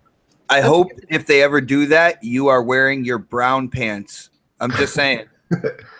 Wow, that's kind of gross, but all right, guys. They just put like Alien Isolation in VR too, so I'm definitely gonna dive into that and get the shit scared out of me. All right, You cool. won't be able to look at clowns the same after watching that in VR. That's for sure. Yeah, Clowns are but creepy as fuck. that is definitely a very effective thing they did with the It trailer, and props to them. That's awesome. Yeah, definitely. And you don't need a headset you don't need like an Oculus Rift or anything to do it either. You can just use one of the phone apps. So Oh, Oh shit! cool. go get a Google Cardboard for like $3 and try it. At least No. check it out or something. Well, guys, that being said, we are going to wrap up the show because it's been a very long morning, and I do appreciate everybody who has come out and joined us today. It's been an interesting talk. And you know, some people got a little bit overhyped, like XBoX acting all crazy and shit. What are you talking about? The hell did I do? I don't know, but everything that I did, it's your fault. Oh, okay, that makes all right. sense. Guys, it's been really great. So we're gonna do some plugs. Dean, where can everybody find you? Let them know what you're up to and all that good stuff, please. YouTube, Creating Beyond Limits. You can either search it or click my name in the chat and I'll bring you to my channel. For videos, I uploaded a few videos this week. I'll have another one tomorrow, and I might be streaming tomorrow. It's my birthday, so I might be doing a little birthday stream before I go out. Happy birthday! Early birthday. Ooh, to me. Mixer and Twitch, Creating Beyond Limits. And I just want to give a shout out to my friend Dom. He's the one, like I said at the start, who done my profile picture and my background on my channel art. I'm just gonna leave a link in, if that's okay, to his website, because I can't say shit. I'm not very good at helping, so yeah. And that's it. I had a good time talking Crackdown. It was great hearing everyone's opinions on it. So I've had yeah, a good time yelling Crackdown. yeah, it was. I actually It's been a feel lot like of I got a lot off my chest. yeah, we, like we some got a stress lot of relief. we got a lot of rage out. We're gonna Yeah. be happy now. Yeah, right. Everybody has some great moods and shit. Supersonic, where can people find you and what are you up to? Supersonic Station on YouTube, Mixer when it works, and Twitch, just Supersonic Station, all one word, and yeah, there. Awesome. XBoX, Yes. where can people find you and what are you up to? Keep it short and sweet. Well, I am in a chair in front of my computer right now. Well, perfect. You know where I live. Okay. You can find me here.